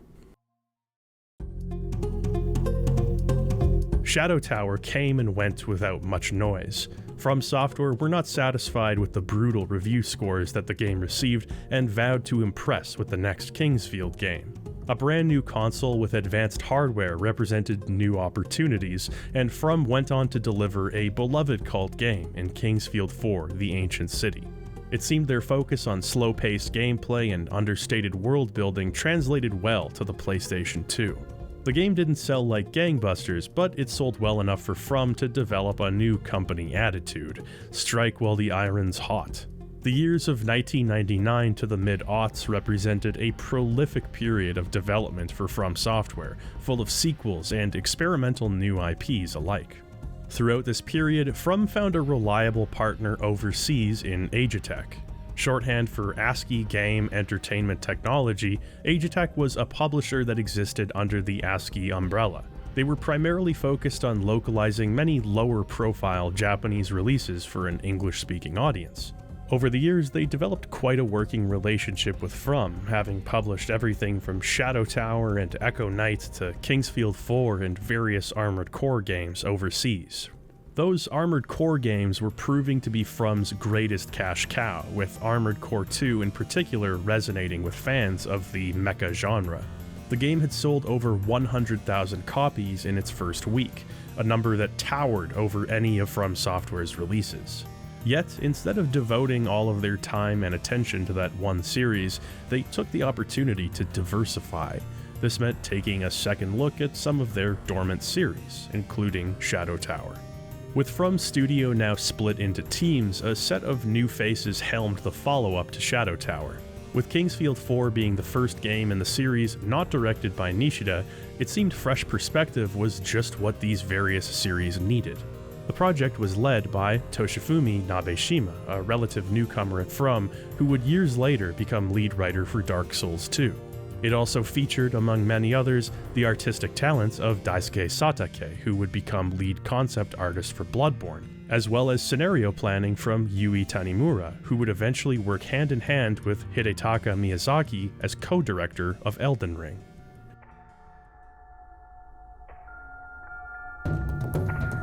Shadow Tower Abyss, released in Japan on October 23, 2003. The game would represent a significant departure from its predecessor, firmly cementing itself as its own IP, distinct from the Kingsfield games. It received praise from Japanese critics, but its sales were abysmal, a paltry 13,000 units in its first week, far from the performance that From and Sony were hoping for. Agetec had been hard at work localizing Shadow Tower Abyss for a Western audience when Sony themselves abruptly stepped in. All releases outside of Japan were cancelled shortly after the game's launch. They cited a combination of poor domestic sales in Japan and what they perceived as unimpressive, low-fidelity visuals that wouldn't drive PS2 sales. It was a hard pill for Agetec's vice president of production, Mark Johnson, to swallow. Localization work was, for all intents and purposes, finished. They would have only had to finish some paperwork and Shadow Tower Abyss could hit Western shores. At the time, Johnson said in regard to the sudden cancellation, "I've been in this industry now for over 10 years, and this was by far the hardest thing for me to accept. I did everything possible to fight for its release. While it was an epic battle, it was unfortunately one that was lost." The cancellation was quietly announced by Agetec on enthusiast forums, the stomping grounds of From Software's ardent Western fans. For many years, the only way to experience Shadow Tower Abyss by those outside of Japan was by importing a copy, and for non-Japanese speakers, brute forcing through a game that's cryptic even when you can understand it. That is until November of 2011, when an English translation patch for the original PS2 ROM would be made available. Thanks to the translation work of Mord of Swoonlight and the programming of John Osborne. I just can't escape this guy. John Osborne is a bona fide archaeologist of From Software history. It's thanks to his previous translation work that we can play Kingsfield 1, Kingsfield 3 pilot style, and the Sword of Moonlight Kingsfield development kit. On top of that, thanks to John and Mord of Swoonlight, we can enjoy Shadow Tower Abyss in English. I tip my hat to you and all of the fan translators out there preserving game history and giving us the privilege of experiencing these previously landlocked games. It means a lot to me. With that said, Shadow Tower Abyss is a difficult game to emulate. I tend to run these games in the PCSX2 software mode, which doesn't allow for any graphical enhancements, but it is the most accurate and problem-free setting. Sadly, even software mode doesn't work well, as it introduces an input lag which renders the game borderline unplayable, at least on my machine. The only other option is running the game in hardware mode, which results in flickering, broken frame buffer effects, and other noticeable oddities. I was able to mitigate many of these, but texture Z fighting is still apparent in many of the game's scenes. I want to make sure that I'm presenting the aesthetics as accurately as possible, so I imported the original game. Thanks to the Google Translate app, I was able to replay the game in Japanese, recording it with my capture card. So the remainder of this video will contain both emulated recordings where there aren't any errors or dialogue is critical, and authentic PS2 footage. Before we jump into Shadow Tower Abyss, let's do a little thought experiment. I'm going to tell you the starting weapon of each Kingsfield game, as well as Shadow Tower, and I want you to guess what weapon you'll begin Abyss with. In Kingsfield 1, it's a short sword. In Kingsfield 2, it's a dagger. In Kingsfield 3, it's Excelictor. Okay, that undermines my point, but the Excelictor sort of sucks. In Kingsfield 4, it's a wooden club. In Shadow Tower, it's a short sword. Go ahead, place your guess. Are you ready? In Shadow Tower Abyss, The game starts you off with an M1911 45 caliber pistol. Just wanted to give you an idea of what we're in for. Although Abyss technically takes place in the same Shadow Tower as the original, it's been, well, a long time. You play as a mercenary working to protect a group of archaeologists investigating the tower, whose nature and purpose has long since been forgotten. One day, our protagonist is approached by an old man who's taken a shine to him. He claims to be the descendant of a tribe who originally inhabited the tower and offers to give our hero a secret treasure hidden within it, a legendary spear with powerful abilities. We agree, but our exit is promptly blocked by the temple's crumbling debris. The voice of the old man can faintly be heard above. The hole is shut, the offering has been made. Where once we courageously entered the tower of our own volition, now we are its prisoner, the product of our own greed, which instantly changes the protagonist's connection to his surroundings. Of course, having an M1911 also changes that connection, but more on that later. I will point out here that Shadow Tower Abyss marks the first time in any of these early From games where one of the default control schemes just works out of the gate. The right analog stick looks around, the left one moves, and the various attacks are mapped to the shoulder buttons. There's no strafing with R2 and L2 or awkwardly turning around with the D-pad.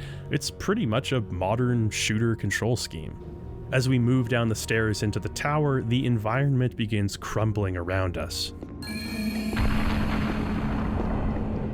The tower's most recent visitor is found at the bottom of the steps on Death's Door, but with enough strength to offer our hero a combat knife. The first floor is straightforward, acting as an introduction to the game's mechanics and giving you an idea of what to expect, and it's an entirely different beast from the original game. As you engage some of the creatures inhabiting the first floor, it becomes evident that the combat of Abyss has evolved in many key ways. Instead of having one dedicated attack button, you now have four.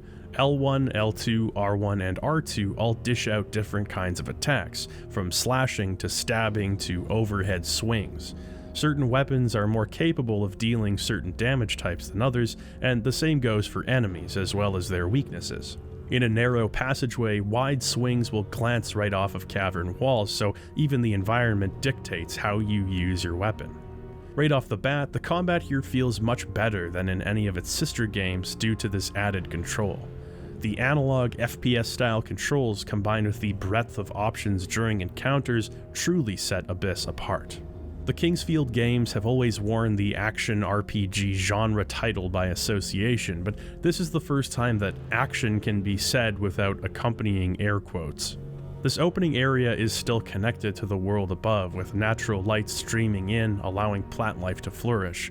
While the game is a little more forgiving at this stage, you can still find yourself flying a bit too close to the sun.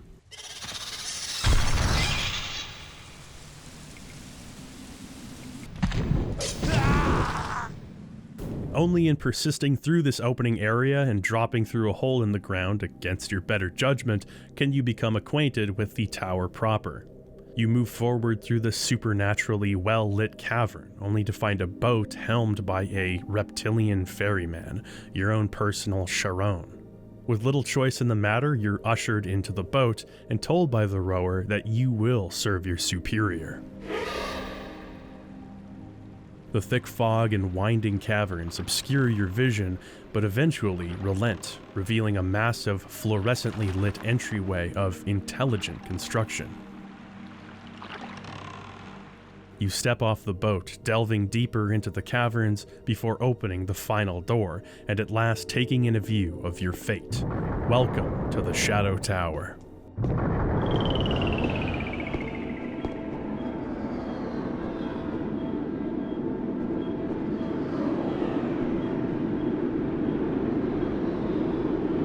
This introduction is something special and makes me very excited for the journey to come.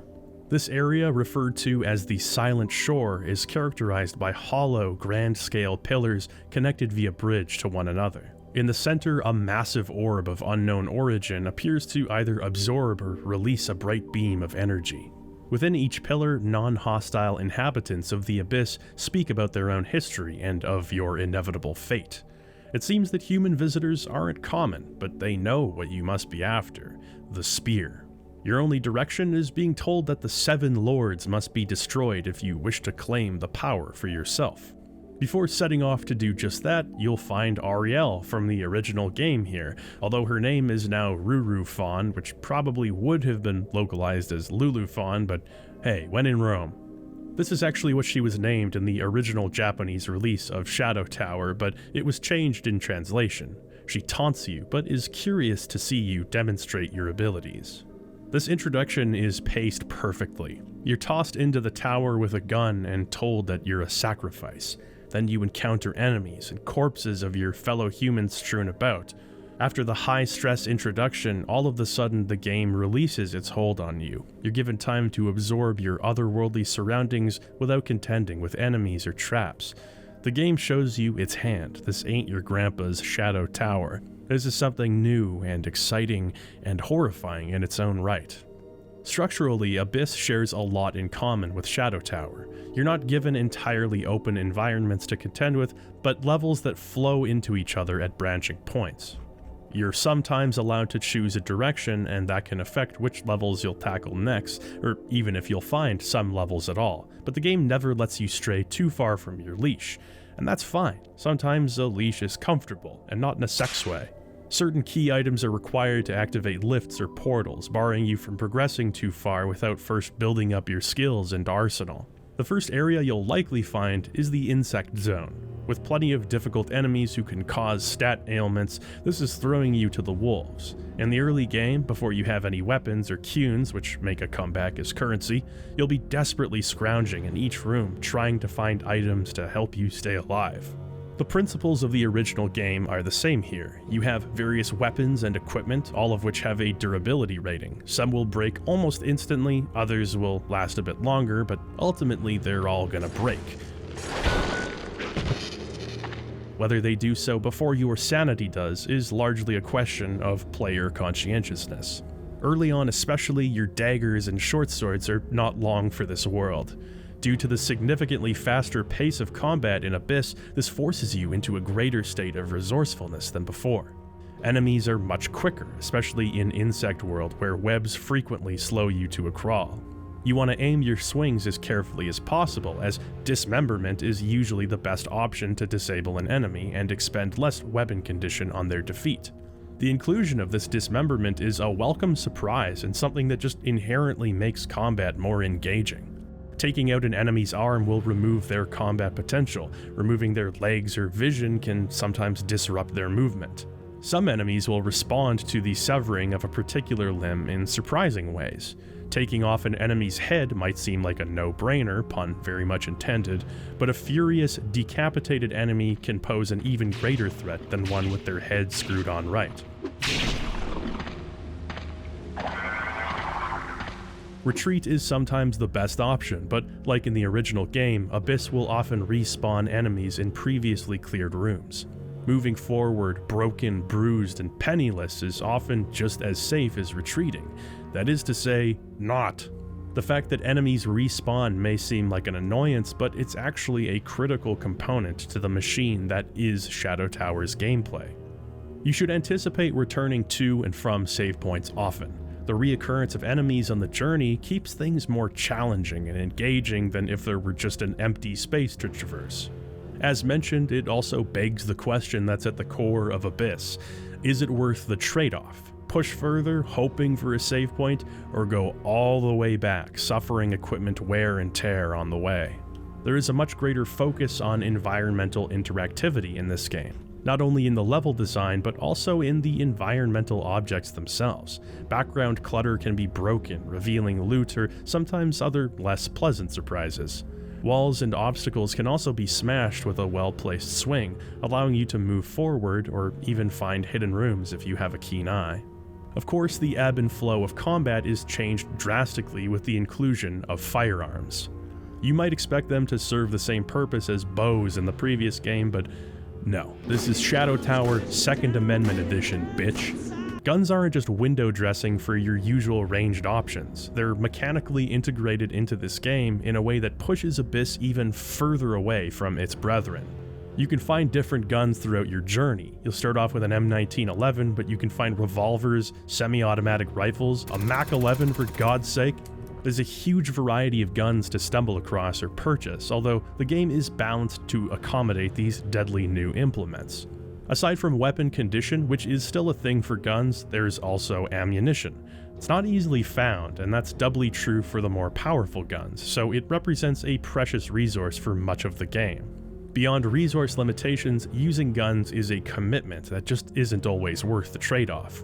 Rather than having two equipment loadouts, you can equip a main hand and offhand weapon. The game does away with shields altogether, opting for a more aggressive approach. Typically, you're going to want a melee weapon in one hand and a firearm in the other, which can be switched back and forth by pressing the triangle button. You move at a slow pace at the best of times, but having a gun drawn will make it feel like you're moving through molasses. This is one of many trade-offs when it comes to relying on firearms. You move at a torpid pace, you have a limited supply of ammunition, and you can't switch to a melee weapon if you're in a reload animation.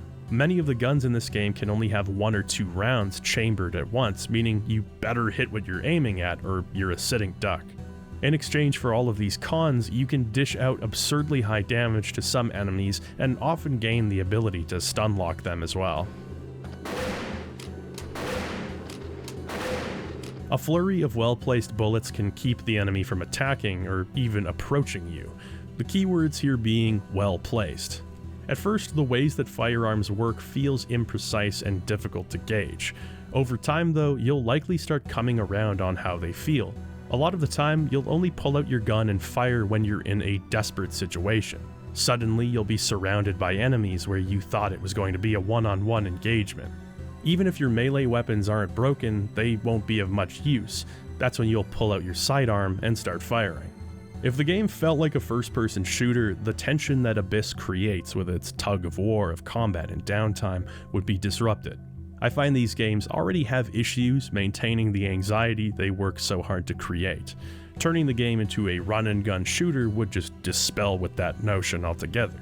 Rather, the guns in this game feel like a hybrid of traditional FPS games and the combat of Resident Evil. It's not impossible to pull off skill-based precision shots, but it's difficult because of the lack of crosshair, how slow the camera moves, how slow your character moves, and how fast most of the enemies move. So you point at the enemy's general direction and fire, hoping for the best. At the very least, as long as your shot lands somewhere, this'll probably stun the enemy for a moment. This allows you to reposition yourself or switch to your melee weapon. Every so often, you'll decapitate an enemy in one shot. Because this isn't guaranteed, by God is it immensely satisfying when it happens. I was constantly reminded of the original Resident Evil games, how elated you are in the early stages of the game when you pull off a headshot. You're clueless and resourceless, but hey, life is kinda cool sometimes. Like Resident Evil, in Abyss you kind of gain an intangible sense of timing. You develop intuition through muscle memory, and that makes you a better shot even without all the frills of an FPS. It's difficult to explain to someone who hasn't played the game, but you know it when you feel it. It's empowering without becoming overpowering, and in some sick way, it means the FPS gameplay kind of needs to suck in order to serve its purpose. It's a bit hard to explain, but the movement of the 3D viewport feels clumsy. It seems like the game can only calculate your aiming on an X or Y axis, but not both at once, at least not smoothly. If you've ever played the original PC release of Dark Souls with a mouse and keyboard, my condolences, but it's kind of like that with a controller instead of a mouse. The dead zone for the analog stick also feels strange. It goes from not moving to snapping into 50% speed after you move the thumbstick about a third of the way down. You can kinda see it in this footage, how I'll suddenly start turning without a gradual speed increase. It's more forgivable given the game's age, but there's an adjustment period for sure, and some people just won't be able to deal with it. Thankfully, Abyss is overall a more relenting game than its predecessor. The combat challenges are often more focused and difficult, as we'll discuss later, but there's respite between the game's tougher challenges. That is exemplified in the use of shrines.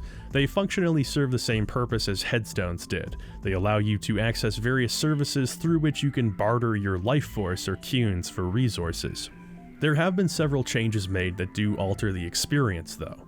For one thing, health potions are far, far rarer than before. You can no longer trade discarded pieces of equipment for potions. They can also only be purchased in limited quantities or rarely found as drops from enemies. This creates a greater sense of consequence when it comes to restoring equipment durability at repair shrines. You're still required to sacrifice hit points in order to repair items, and it often leaves you within an inch of your life. In Shadow Tower, you could repair all of your equipment, hop off the screen, swig a health potion, rinse and repeat. In Abyss, your ability to refill your own health is so reduced, and the world itself is so dangerous that you seriously need to weigh whether or not a particular weapon is even worth saving. Equipment itself can be sacrificed for instant health restoration, not health potions, and these health shrines are often nowhere nearby the repair shrines with which they synergize. What this amounts to is health being treated like less of a commodity, which is a good thing here. If the feeling of survival horror is to be evoked, then feeling like you have carte blanche to take as much damage as you want can't be a factor. Having 850 pairs of boots no longer means having 850 health potions. It means having 1,700 boots. Now take it from me, do not fall for Mega Elixir Syndrome. Use your good equipment roughly when you find it, otherwise it'll pile up and become outclassed by the time you think about it again. I appreciate that they tried to make repairing less useful, but the pendulum has swung a bit too far in the other direction. Loot is more prevalent in this game thanks to some bountiful optional areas. Where once repair shrines were overpowered, here they're almost useless.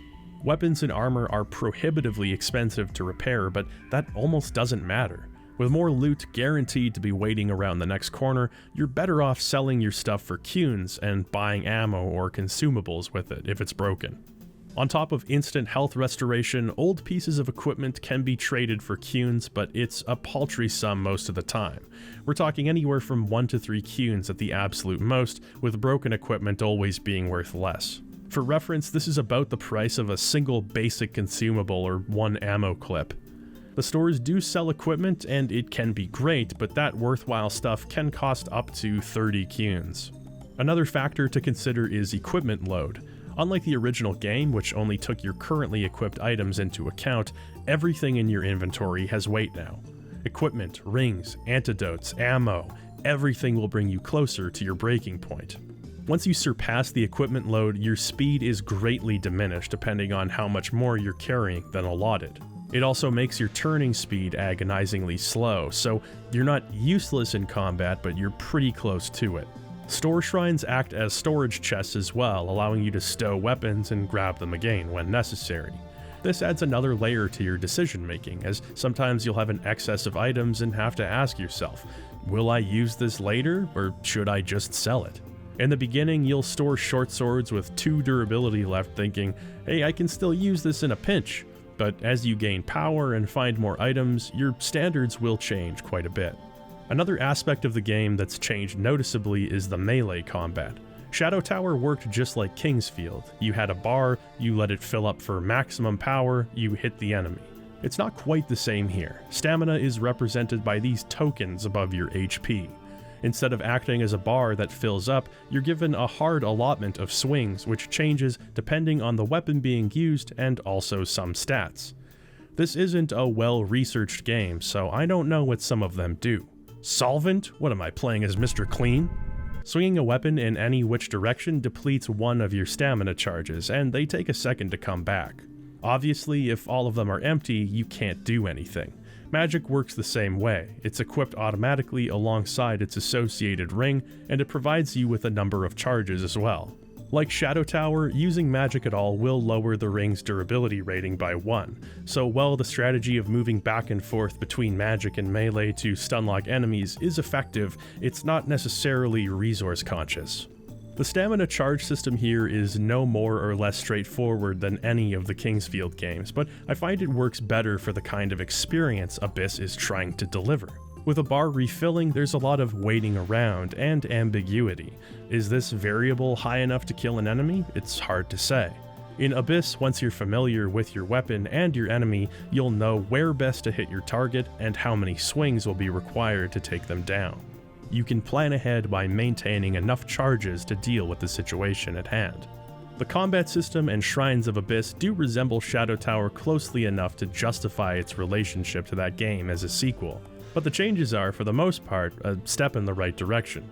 The fact that Shadow Tower was conceived as an entry in the Kingsfield series is worn on its sleeve. Here, you can feel like they were really trying to push Abyss in a different direction. It's sufficiently different from any Kingsfield game, to the point that it's got the steepest learning curve I've felt since I started playing the first game in that series. It's intimidating at first, but thrilling to overcome, adapt to, and understand these new systems. That's a cocktail of feelings that From Software have historically been masters of inducing. As someone who's played all of the Kingsfield and Souls games, I can't tell you how awesome it is to feel a sense of novelty amongst the familiarity. It's the rare instance where I'm pleased as punch to be out of my element. In addition to feeling novel amongst its peers, Abyss probably has the best environments of any of them. These levels are sprawling enough to have you sweating, but tightly designed and aesthetically impressive. It's bold to essentially open up the game with a bug zone, but here you're given the very essence of Shadow Tower. Thanks to the improved technical capabilities of the PS2, it's much easier to landmark these areas, and thank God, because they're as confusing as ever.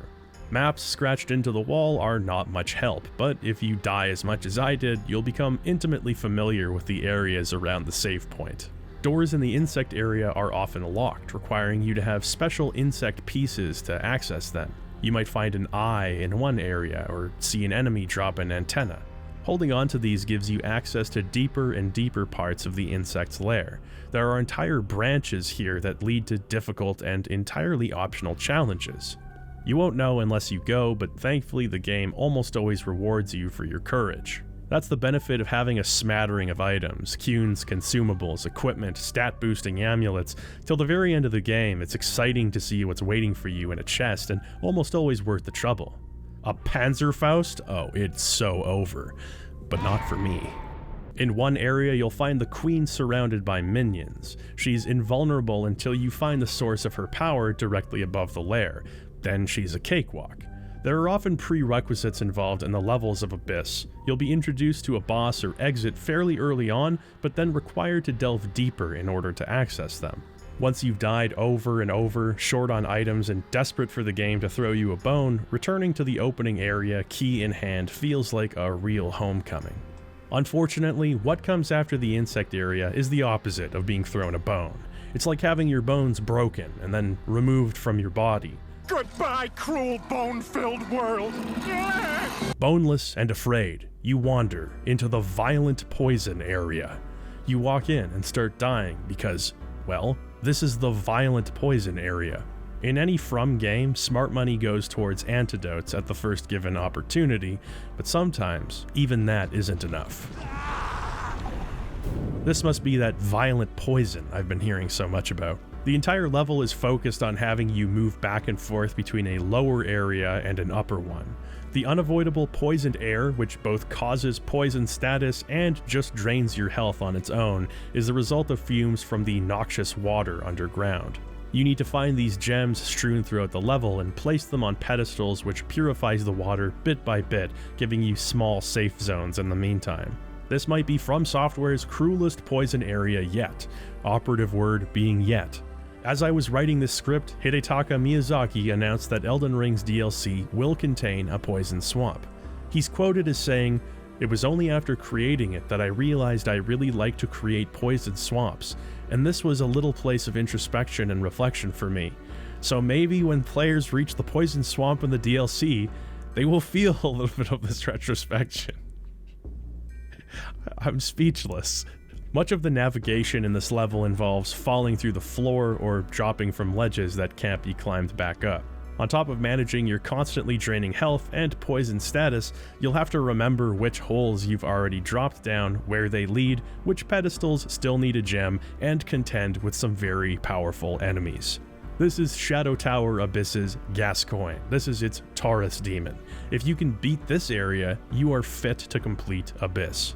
As a very nice reward at the end of the area, you'll find an amulet called the Triple Bless. It nullifies poison, blindness, and paralysis, a very sweet reward considering how close to the beginning of the game you are. While moving between levels, you'll sometimes but not often bump into NPCs. It seems like they just exist to give the game some flavor. I'd love to know if there are any substantial side quests associated with them, but it seems for the most part they just make their own progress in the background before ultimately ending up dead. It's a less lonely experience than Shadow Tower, and frankly, less thematically horror-focused as well. Don't get me wrong, there still are some traditional horror elements to be found, but many of the game's environments are colorful and brightly lit. The caverns that introduce you to the Abyss in the first place are full of bright veins and pulses, seemingly transporting light magic and illuminating your surroundings. I have to say, I think the game is often hauntingly beautiful. It's not the most technically impressive PS2 game, sure, but it's no slouch.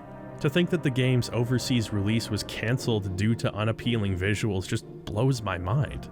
There are many aspects of the game's visuals that stand up even now. For example, there's a very tasteful use of bloom lighting throughout the game that creates a soft glow, contrasting with the gloom and giving Abyss a unique flavor. It's not crushing or oppressively dark the way Shadow Tower is, it has its own identity in that regard. Yet even the brighter, more saturated areas have an unsettling, surreal quality to them.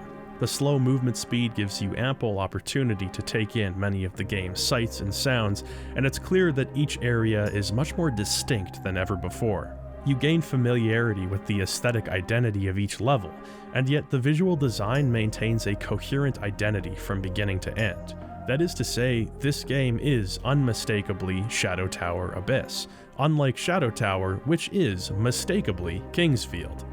The designs within the areas themselves are so unique that if you were dropped into any one level here, no matter which it was, you'd likely be able to identify it within seconds. The visuals do wonders in upholding the game's sense of atmosphere, and that's important because visuals are pretty much all it has. Once again, the game is all but devoid of a soundtrack, relying on silence and sound design to fill the void.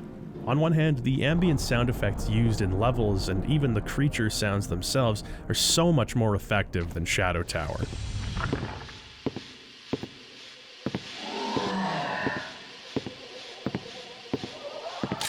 You'll hear the footsteps of enemies, wind whistling through caverns, and unidentifiable dark ambience filling you with dread. It's almost always quiet, but it's never silent, and that alone is a major positive difference.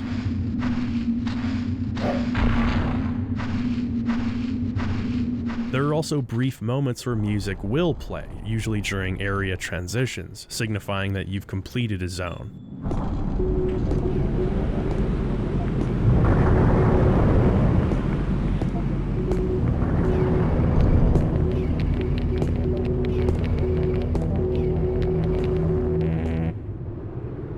It's interesting to note how just having a few seconds of strange tribal drums or pounding synths at these transitions acts as a shot in the arm for the game's mood.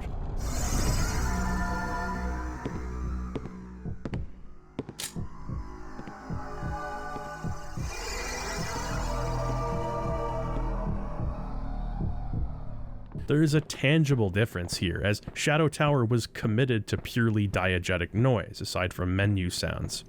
In Abyss, the music adds a heightened awareness that you're playing a video game, being given a tailored experience, but it never diminishes your immersion. Not having any loading screens throughout the entire game helps as well.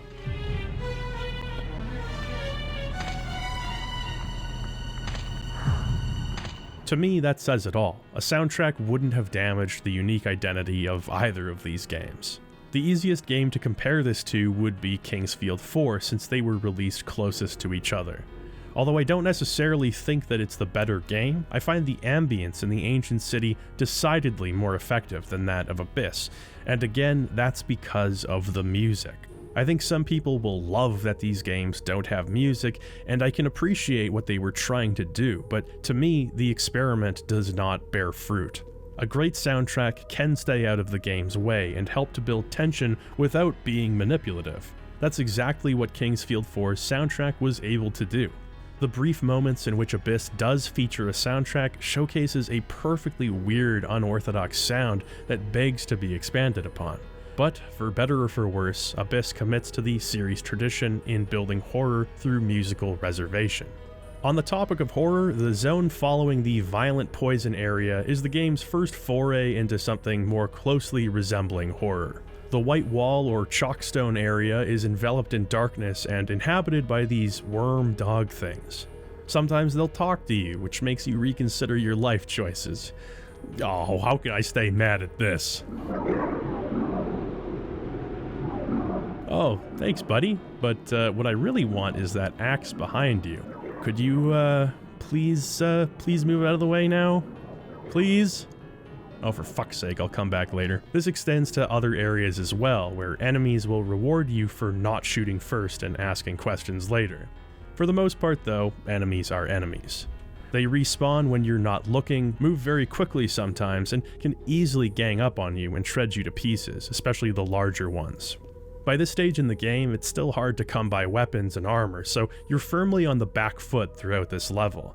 Enemy groups are large enough that you can't just use a melee weapon, but using a gun is so risky because of how hard these little bastards are to hit. Expect to scrape by with minimal equipment, and after reaching the area boss, probably without any health potions either. Bosses in this game are an improvement over Shadow Tower, but can still be trivial if you know what you're doing. On my first playthrough, I found the bosses much more difficult because of how reticent I was to use resources. On a second playthrough, I realized how ill-balanced the firearms are in these cases.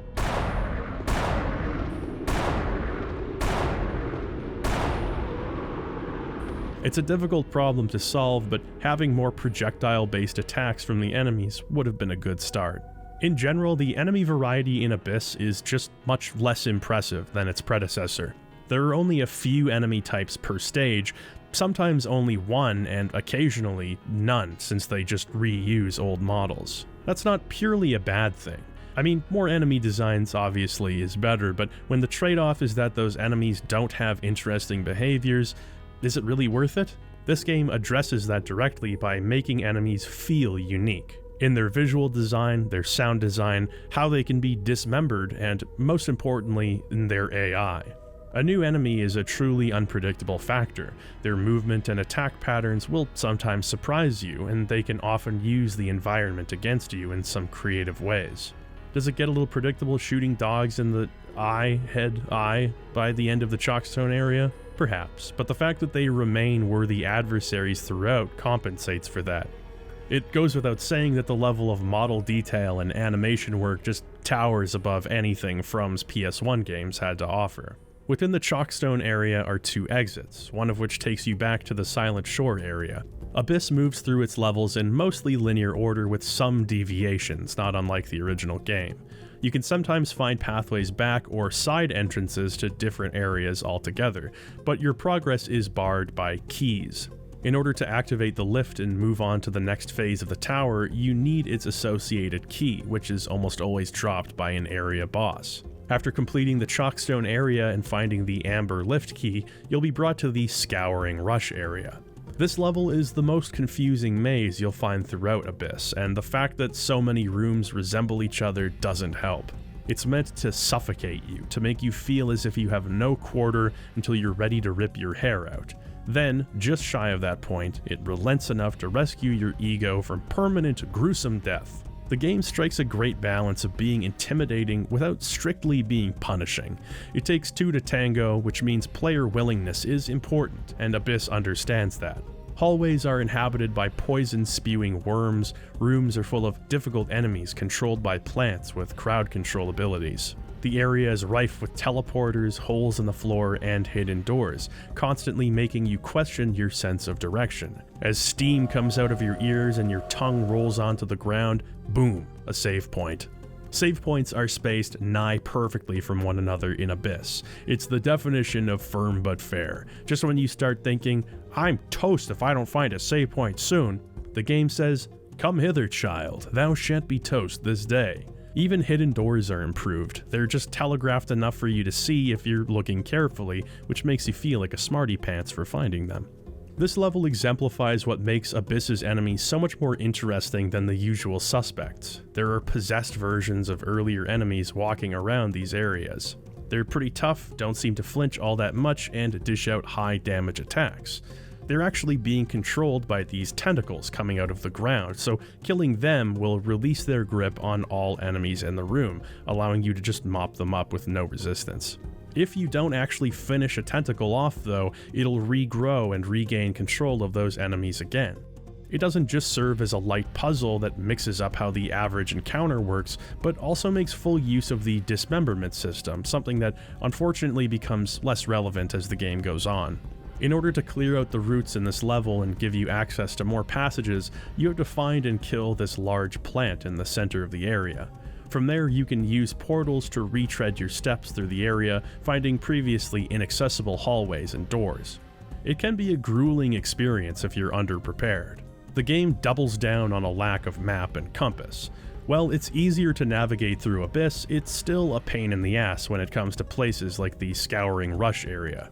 The fact that enemies, including tentacles, respawn makes it even harder to assess whether or not you've already been somewhere, although in this case that is almost certainly the intent. One unique aspect of Abyss is how much of the game is seemingly optional altogether. There are 3 areas in particular: the waterfall area, the dense fog area, and the moving platform area. To be honest, I didn't even notice until I'd completed these areas and moved on that I didn't really have to do them at all. Yet they comprise such a large part of the overall game world that you'd be remiss not to at least try some of them. The waterfall area might be your worst nightmare. I guess it depends on how you feel about spending time underwater. My guess is bad. This area requires you to navigate slow-moving underwater segments where you have to avoid whirlpools and then briefly come up for air sometimes and fight dinosaurs. The benefit of putting yourself through all of this is equipment. You will find so much equipment, so much loot. Loot works in much the same way as it did in Shadow Tower, with you being able to find a variety of different items which occasionally have special effects. Thankfully, those effects are listed in the item's description this time around, so you know what you're in for. For example, there's a 2-handed axe that takes up your secondary slot, but heals you with every swing. When health potions are in short supply, this is a huge help and allows you to conserve them for when you really need them. Certain amulets or pieces of armor will also slowly regenerate your HP or MP, taking the edge off while still working slowly enough to not make potions obsolete. Some armor will offer you amazing protection in exchange for explicitly negative effects. I like the effect system and I think it works better here. With more of an action focus in combat and more loot to be found, it feels more natural to experiment with different things. The beneficial effects are way better than they were in the original game, which makes you feel way worse when that piece of equipment breaks. If you're thorough, you can find so much loot that you'll inevitably become over-encumbered. You can destroy loot outright to free up space if you're in a desperate situation, but most of the time you'll have to remember the pathway back to the nearest shop shrine. As for weapons, the variety here is off the charts. For one thing, there's a lightning Zweihander in this game. It's like the developers asked themselves, what would Magillar want us to do here? A question I wish more devs were willing to ask. Actually, they don't need to, just put a lightning Zweihander in your game. There are katanas, AR-15s, flintlock pistols, stun batons. This is the kitchen sink approach to loot, possibly the most bizarre collection of items I've ever seen in an RPG. At one point, I opened up my equipment menu and just started laughing like a crazy person. I had equipped a samurai helmet, a life jacket, a pair of gloves, a Khalij, a .45 caliber pistol, and a pair of steel-toed work boots. This is lunacy, and I love it. Given the variety of items and NPCs you find, there's a feeling that the tower itself is a place that time has forgotten. Katanas and flintlock pistols are in perfect condition. You find a member of the region's tribe from long ago just alive and waiting around. It's like the tower consumes all that enters it, everything and everyone, keeping its contents in stasis. The dense fog area is likely the most substantial of the optional dungeons. In fact, it's a better level than several of the mandatory ones. This area is filled with dense fog. Hey, that's the name of the level. The enemies in this region are completely invisible. You can hear them moving around, but the only way to know where they are for certain is waiting for them to fire a projectile and tracing it back to its source. You'll probably have either some magic or a firearm handy, the more powerful of which requires 2 hands to wield. Your objective is to unlock a gate located at the beginning. There are 4 keys scattered throughout the level, and you have to travel through the fog, finding them, occasionally dealing with platform challenges. My last save was 45 minutes ago. They had a perfect opportunity to make this level a miserable slog, but they actually exercised an appreciable level of restraint here. For one thing, the level can be daunting to navigate for sure, but it's not a beat your head against the wall type maze situation. In fact, if you beat your head against the wall, you'll probably find one of the many secret rooms filled with loot. The projectile-based magic from enemies is avoidable as long as you're paying attention, and the sound design almost always acts as a cautionary flag, letting you know that there's an enemy nearby and it's time to unholster your gun.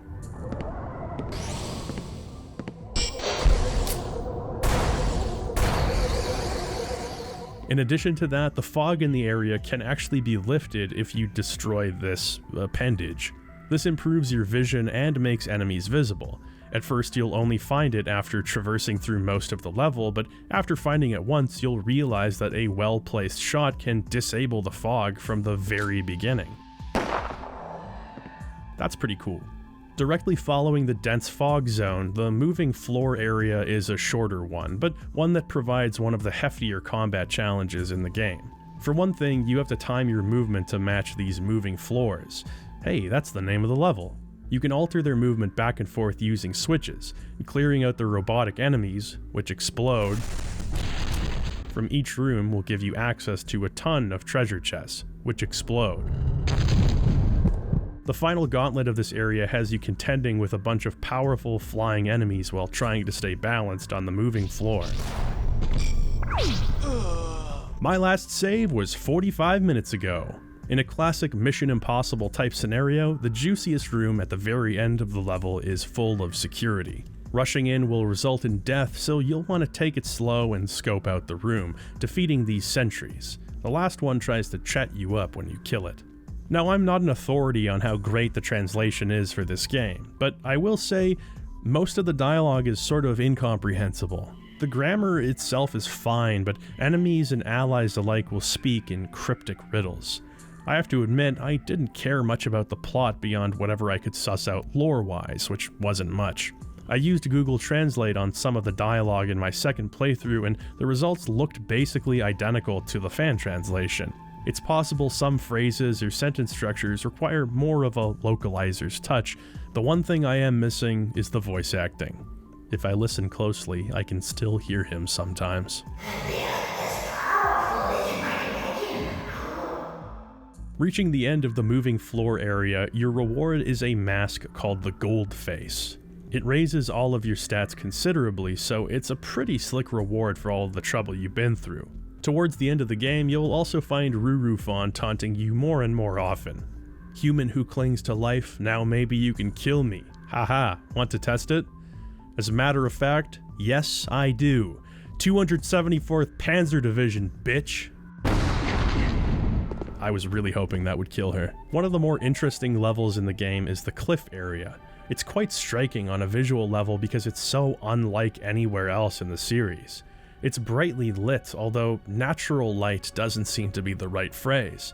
If anything, it's unnatural, like fluorescent neon is bleeding through the screen. Is it your eyes adjusting after spending so much time in the abyss? Or is this area the creation of some dark god placating its inhabitants with a false sun? It's emblematic of the differences between the first game and the sequel in terms of visual design. If I talked about the human area, the water area, or the death area, you may or may not be able to perceive differences in the environment depending on what level it was. Here though, there's absolutely no mistaking that this is the cliff area in Shadow Tower Abyss. The game has such a strong sense of style that even this 180-degree turnaround from the last area doesn't feel out of place. Or maybe it does feel out of place, but that subversion is exactly what you expect from Abyss. Have I mentioned how much I hate flying enemies lately? This area is full of them. These bird creatures move around, sometimes in packs, becoming alerted to your presence when you move too closely or when you engage them. They have a nasty habit of flying right above your head where you can't actually aim at them, requiring you to take steps back hoping you don't fall off the edge. They also have these baby birds that make noise when you're nearby, causing the associated birds to become hostile. With your gun drawn, you'll move slowly through this area, doubly so when you're moving through all the bird poop they leave behind in these caverns. This level is more vertical than most, with several points where you can drop down onto earlier branches or later pathways. I just love how they create such a sense of danger, even with the area being as open and bright as it is.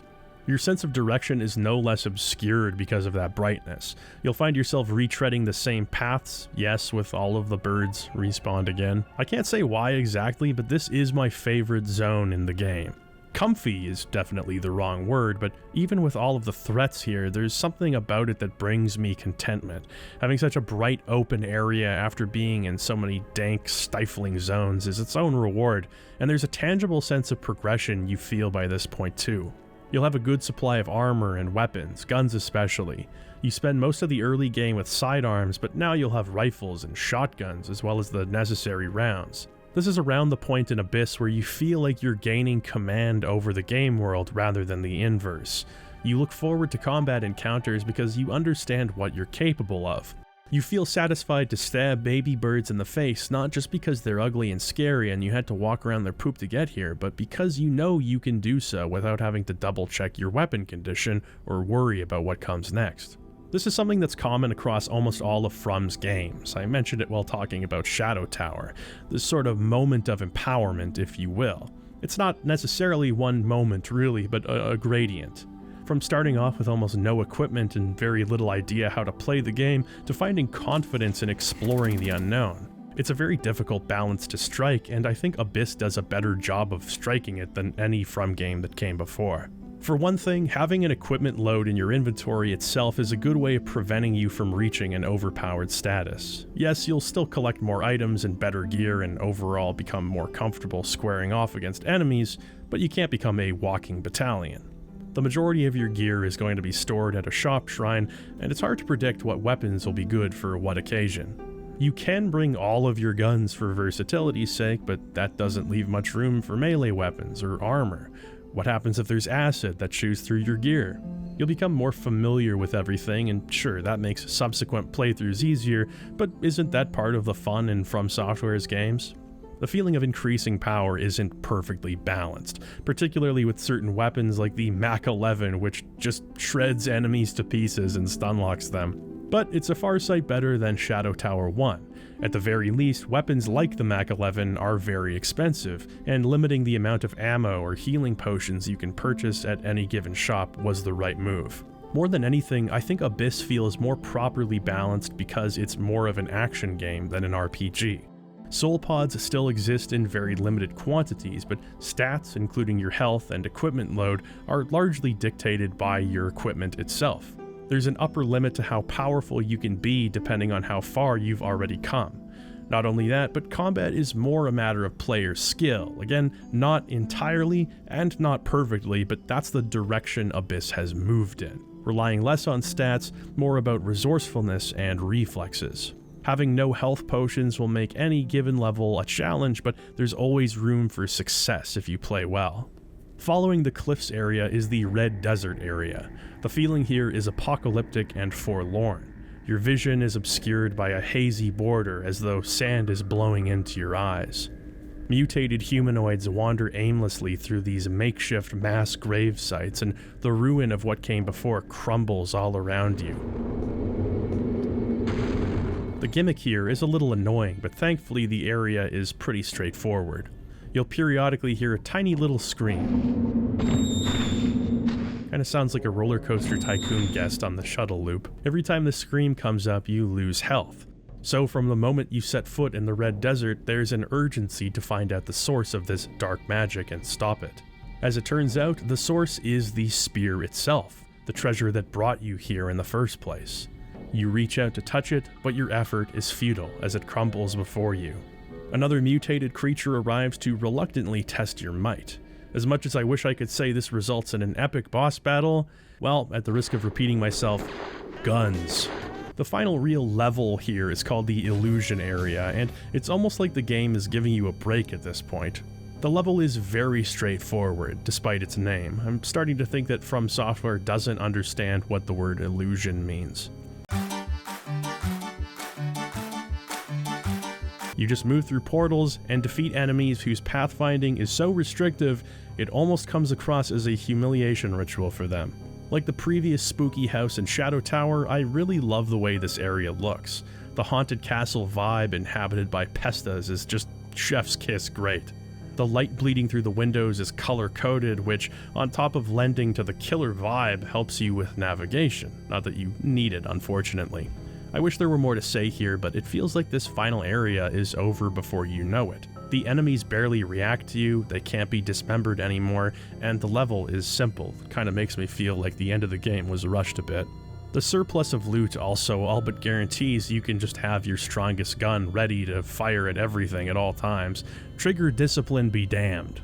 If you're gonna be overpowered, at least it happens in such a straightforward area. You shoot some ghosts in the face, that's just good fun. I didn't dread replaying this part at all, despite the fact that this area is less involved than the others. The boss here is a spectral knight who claims to serve the Great Will.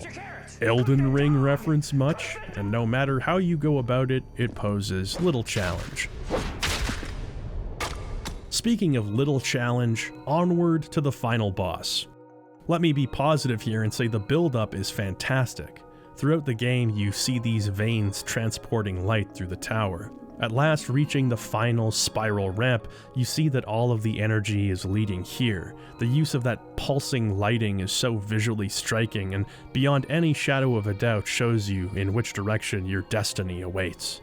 You find a massive sentient organ which sort of brings to mind that heart in the original Shadow Tower. It seems it has a part to play in the events of the world or the Shadow Tower itself and sends Rurufon to face you in combat. How many times do I have to teach you this lesson, old lady? Not much of a fight, is it? The game ends with our hero thrust back into the morning light, the events of Abyss behind him. Unbeknownst to him, a woman resembling Rurufon manifests outside the tower, her eyes now taking the shape of the crumbled spear. What does it all mean? I actually have no idea.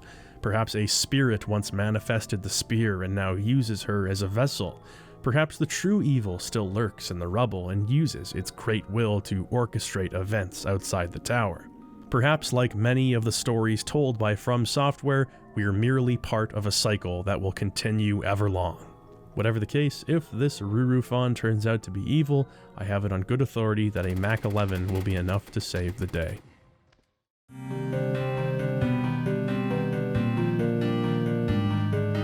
Shadow Tower Abyss is the first game across its own series and Kingsfield to not feature any skeleton enemies at all. On one hand, it's like the end of an era. From Software were maestros of the skeletal form from their very first attempt. On the other hand, it's telling of where Abyss's ethos differs from any of its predecessors. It doesn't want you comfortable with the familiar. The forms most recognizable to us are dead or dying. What lies ahead is truly unpredictable, and we have no choice but to confront it. Shadow Tower's existence is weird, but Shadow Tower Abyss is itself an innately weird game. It defies genre altogether, and even trying to explain the game's atmosphere is just short of impossible. Horror at points, sure, but it doesn't embody that theme the way that the original game does. I guess if I were to describe Abyss in one word, it would be alien. You truly feel like a visitor in a place that isn't meant for you. The technology, the environments, the inhabitants, it's all wholly unpredictable, which elicits tension and curiosity. This alienness also contrasts bizarrely with the game's more familiar elements. AR-15s, life jackets, straw hats, Abyss is one part dungeon crawler, one part Arkansas fishing trip, and it wears that fact proudly. There's an amalgamation of elements that constantly pique one's curiosity, even if those elements don't always harmonize with one another. Balance is a tricky thing, but the effort Abyss puts forth in correcting its predecessor's missteps is commendable. Of course, the game is far from perfect, but it achieves something that many of From Software's early games struggle with. In addition to its incredibly unique atmosphere, it's actually pretty fun. The combat is a remarkable improvement, one that not only takes advantage of more modern control schemes, but also draws a clear dividing line between it and its forebearers. It's a product that runs aground in some critical ways, but triumphs in other, less expected ones. If the controls were tightened up a bit, the enemy variety were improved, and certain cryptic elements were reined in, I think we'd have a real cult classic on our hands. Abyss is a very solid foundation for something exceptional. And the question is there any chance we'll ever see its potential met, or has that potential been met already? Abyss, for its part, is a product of its environment, a game from a time where experimentation was a necessary fuel source rather than a shareholder phobia. Even if it didn't stand on its own, it was a stepping stone in the careers of many creative people who'd go on to do incredible things. Personally, I think it does stand on its own, and thanks to the internet, we don't have to let its unabashed weirdness die in obscurity. This is a special game. For the stout of heart, open of mind, and adventurous of spirit, I believe you'll find something special here too, and I recommend giving it a go. The series has garnered less notoriety than Kingsfield for sure, but their sibling relationship is clear as day, and you can't have one without the other. If nothing else, Shadow Tower is still relevant enough that when From began teasing Shadows Die Twice, at least 15 people speculated that a new Shadow Tower might be coming out. It didn't, but it might, someday. I'd like to say it'd be interesting to see a modern From Software's take on horror themes, alien imagery, and the use of offhand firearms, but I already know what it's like to see that. It was one of the best games ever made. I know, there's something special about Shadow Tower. The perspective, the mood, the pacing, it's greater than the sum of its parts. For now, Shadow Tower, like its namesake, remains deep underground, quietly influencing those of us who have been touched by its dark magic. A humble legacy, perhaps, but a legacy nonetheless. Hey folks, just want to say thank you for watching the video. This was longer than I was expecting, but I guess I just had a lot to say about these games. You don't need an Eternal Ring review, do you? It's actually nuts how many From Software suggestions I get nowadays. I figured the company's work would be very well covered by now, but I suppose there are some relatively unexplored corners of their output. I made a video offering my personal rankings for the Kingsfield and Shadow Tower games on my second channel, Magula Arcade, so if that sounds interesting to you, please consider checking it and subscribing. I will throw a link for that in the description. I plan on uploading pretty much everything that doesn't fit the main channel over there, and I'll probably start streaming there soon as well. I want to say a huge thank you to my patrons. You guys are awesome, truly the lifeblood of the channel. There is no step in the process of purchasing and recording Shadow Tower Abyss for the PS2 that would be easily achievable if I didn't have the funds, so just know that plenty of it goes back into things that help make the videos better. Speaking of patrons, I'd like to thank those of you in my Persons of Lordly Caliber tier. Adam Safranco, Matthew Sean Dick, Banana Turnip, Avil and Hime Takamura, True Manalist, Spencer Kennelly, Smo Bun, John Turcott, Captain BB Squirrel, Shane Shack, Mr. Shifty, Buster Drew, Francois, Fanar, Fenrir Lives, Silvar, Olo Shadow, Kuko, Jordan Laughlin, Jordan Miller, Hayden Hudson, Rocket Man, Jay Hewen, Azure, and Celia Midsummer, Destrega, Tepid Tag Tournament, F. James Adair, Sable Dragon Rook, Cameron himself, Einel Hander, Kelly Slaughter, Zeta, Caleb the Wanderer, Nicholas Esposito, Stephen Clancy, Cat Poop Nachos, Chew, Isaac Hampton, Kiwami Means Beans, Ben Augusto, Beta Zeta, NVTF, Worston Show, Kenny Mitchell, Maginect, Grand Roman Pontifex Maximus Shalabardus IV, The Humble, Base Forever, Metallion, The Bloke, Hypno Toad Trance, Serpion, Dennis Earl, Oakvale Yokel, Chris Walker, Half Daft, Pentless Warrior, first name M, last name Iciest Cube. Thank you very much one and all for your contributions. As you know, your generosity means the world to me. If you are interested in helping out the channel and nabbing some rewards, please check out my Patreon link in the description. Thank you for your consideration, and thanks again for watching. Until I see you next time, stay healthy, wealthy, and wise.